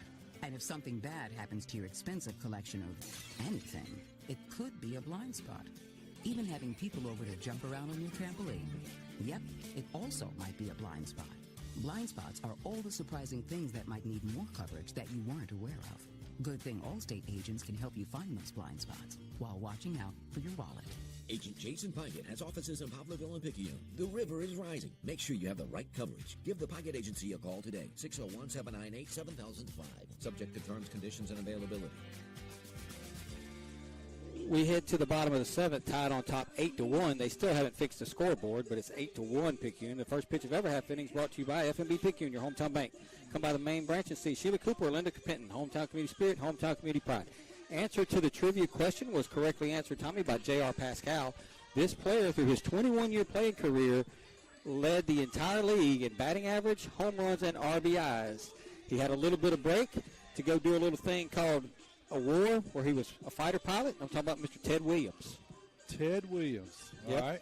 So Ted Williams, you know, he played a few years. Right. Took 2 or 3 years off. He was actually a naval fighter pilot, actually in air combat. I think they said he had like 30-something kills. Wow, I didn't know that. Yeah, wow. And came back and continued his career. And over the course of that 21 years, he led the entire Major League Baseball in batting average, home runs, and RBIs. Wow. Wow. That's a man. That is definitely a man. They don't make them like they used to, I can tell you that. They absolutely don't. Tommy, I can remember when I was a younger guy, they had the All-Star game at Fenway Park. And they, you know, I didn't know this Ted Williams story, but they brought him out there, and all the players came around him before the game. You know, he was one of the guys they brought out, and all of them were just all over him and talking to him. Tony Gwynn, you know, who maybe the greatest pure hitter I ever saw. Yep. You know, flat out said Ted Williams could out-hit me in his sleep. Wow. That's saying something from that dude. So Kyler King is in to close this one out for the Tide. Picayune leads 8-1. Colt Robertson's out there at shortstop. And that's going to be a ball up to Curley. 1 ball, no strikes. I wish they'd put our other run up there. You want it bad. Well, I just don't trust these umpires, man. Oh, you're right. You know, I wish somebody would go and say, hey, it's 8, you know. There's a ball down, 2 balls, no strikes. I mean, all it takes, Tommy, is a couple of base runners and things start changing. It becomes important. You're right. Let's don't give them a chance, though. 3 balls, no strikes. Kyler has been unable to find the strike zone, though, in the first 3 pitches. They haven't been close. Busby was telling me that Tanner doesn't like the mound here. He says it's up high. It's like you're stepping off of something. There's a ball 4. So a 4-pitch walk. And just like that, we got to hold our breath again. Yep. Yeah, there's no reason to make this one interesting. Let's go ahead and just put it away. Hold on one second, Tommy.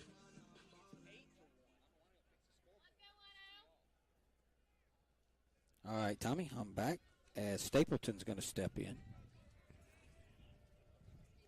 that's going to be down a ball. 1 ball, no strikes. Everything missing low here, so I would tend to agree with your synopsis that something's going on with the mound. Kyler did this at George County. Is that where it was, where we had a issue with a mound? There's a called strike. So 1 ball, 1 strike. Struggled a bit, so see if he can make an adjustment. Sometimes just going to the stretch is all you need. So Tide lead at 8-1. But do have a base runner. And swinging a little nubber. Brady gonna dive in. They're gonna say it hit the ground. Brady came up with the ball. He dove out, but they're gonna say it hit the ground. Heck of an effort by Brady. I give him an A for effort and an even better job of trying to convince the umpire. He turns around and shows it to him, but umpire's right on top of it, and he calls it safe. So no argument from anybody on the Maroon Tide side. So it's 1-2 to Stapleton now.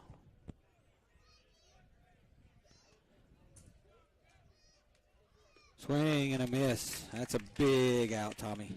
I know we got a 7-run lead, but I have seen snowballs before. Absolutely. There's no reason to give these guys any hope. You just want to continue to pound them here. Just put them away. You got them on the ropes. You got them knocked down, really. You just need to knock them out. So back to the top now with Career, spelled like carrier or carrier. He's going to take a ball. Landon's going to throw back behind the runner because he hadn't done it all night. I feel like he figured he better do it. At least once. Yeah. Got to show off that gun. Snap throw. Our chicken nuggets were ready at 9:15, so we need to get 2 outs. And there's a base hit into left field. So they got 2 men on now with 1 out.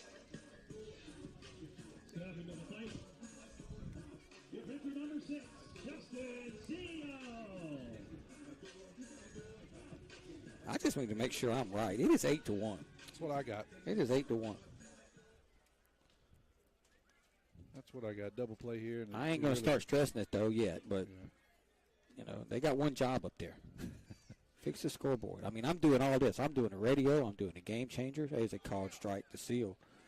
I'm doing radio. I'm running commercials. I'm doing the game changer. I'm, you know, in tune with Busby. Managing the game. You know, everything that I do out here. And, you know, all they got to do is just make sure the score's right. That's right. How hard is that? There's a called strike, too. It ain't like it's, you know, it ain't like it's basketball where they're going back and forth real quick and maybe you look down, you miss. I mean, this is baseball, man. I mean, right. if you can't figure that out. Just keep your eyes on home plate. Yeah, that's all you got to do. Just look at home plate. Here's the 0-2. Swing and a miss as he climbed the ladder on him. So what King did to Seal right there was breaking ball, elevated fastball, and Seal was like, you know what, I'm just ready to get out of here at this point. It's been that kind of night. I can almost understand it. So here's Davis now. Tommy, if the Tide get this last out, we're going to take a 30-second break. I got to pack up, go get the food. We'll come back. We'll have a quick post-game wrap-up here. Okay. And we'll get on back to the 3-9-4-6-6. And swing and a miss. Looks like whatever issue Kyler had with that mound early. He fixed it in the stretch. It looks like a totally different kid once he went to the stretch. Oh, they cheating. I just found out they cheating. Uh-oh. What happened? So at the girls' softball game, Pete and JR were sitting side by side. So Pete knew the answer. Oh. Pete guessed the answer right. Oh, my Lord, there's a ball. Pete guessed the answer right, but he's ineligible. So he told JR. Uh-oh. That is cheating, that's guys. A disqualification from playing ever. Yeah, that's a disqualification of you have to forfeit your brother crunch rights to us. Yeah, that's right. Yeah, you have to bring them. That's an automatic bring them to that's in the bylaws. Yep. So, 2 balls and 1 strike. We'll be there Tuesday night, right? Yep, we'll be at home Tuesday night, JR. Now you have to meet them there by about 6. Yeah, JR slimmed down a little bit, so he may not eat them all before he gets to the field. Well, I mean, that's part of his punishment. You play the rules like that, you get caught. You got to bring them. Got it caught with his hand in the cookie jar. Swing and a pop-up out towards second base. Brunson Stockstill is actually playing second, and he makes the play, and that'll do it as Picayune picks a big 7-run 7th inning to beat Wes Harrison by the score of 8-1. Tommy, we'll take a quick break. We'll come back and wrap this one up. You've been listening to Maroon Tide Baseball.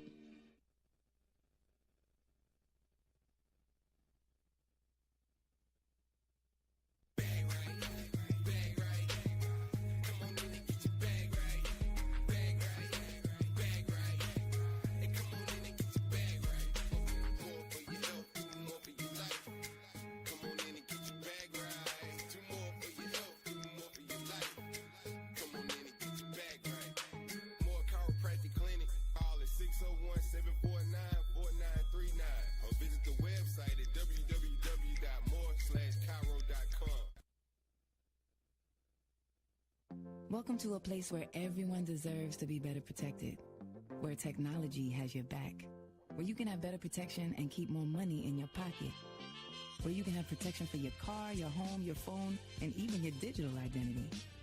You're in good hands with Allstate. Jason Pyatt has offices in Poplarville and Picayune. Make sure you have the right coverage. Give the Pyatt Agency a call today. 601-798-7005. Allstate and affiliates offer products and services subject to availability, terms, and conditions.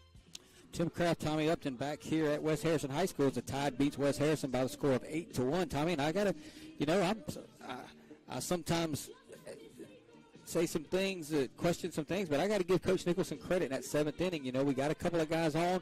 We could have played small ball and tried to play for 1 or 2 runs. Coach Nicholson did not want to do that. The Tide exploded for 7, and that's why he coaches and I don't. That's right. No, he did a great job. We questioned a little bit the aggressive call in the first inning. He ran us out of an inning, and I understand it. I'm not questioning him. It's just he took a gamble and got caught. And sometimes you do that as coaches, and then other times you take a gamble and it turns out well, and it turned out well for the Maroon Tide in the end. So overall, good job top to bottom. Really impressed with Tanner. He's been out for a couple weeks, comes out, pitches a great 6 innings of baseball. I don't have his lineup. I'm having trouble getting my game changer up. I don't know if you can read his final line. I got you but right it was here. Very good. And then I got to give a co-player of the game to Justin. Just what he did. He had awesome at-bats all night long, right? Yes. He earned a couple of walks. He had a couple of hits, had a triple, drove in a run. I mean, he was just the epitome of patience up there tonight. So great job by the number 8 guy of stepping up big, driving in runs, doing what he needed to do, and then how can you not award Tanner off his line? Yeah, 6 innings, 3 hits, 1 run. It was not earned. Walked 2, struck out 7. Yeah, pretty dominant. That's just outstanding after being out of the lineup for 2 weeks. So good job there by the Maroon Tide. Struggled a little bit early, ran ourselves out of some innings, made a few mistakes here and there, but didn't give up. And when we got the pitcher on the ropes a little bit, we took advantage of it. I said it then, I'll say it again. I feel terribly sorry for the kid. He pitched his guts out, but he just ran out of gas. He's right at 110 pitches before they come and got him. They should have come and got him earlier in that inning. Who knows what would have happened then?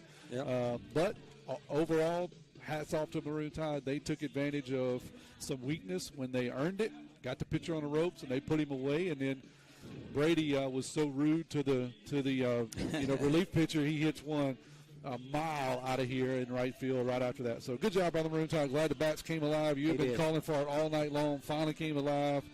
In the 7th, we put this one away. Let's got a game this weekend. We do. Saturday home against Stone. It's prom, so it'll be a 12 o'clock game. But I want to give Cooper Moreau a shout out. He got the big hit, just like the other night. He came up with the big swing that kind of gave us a little separation.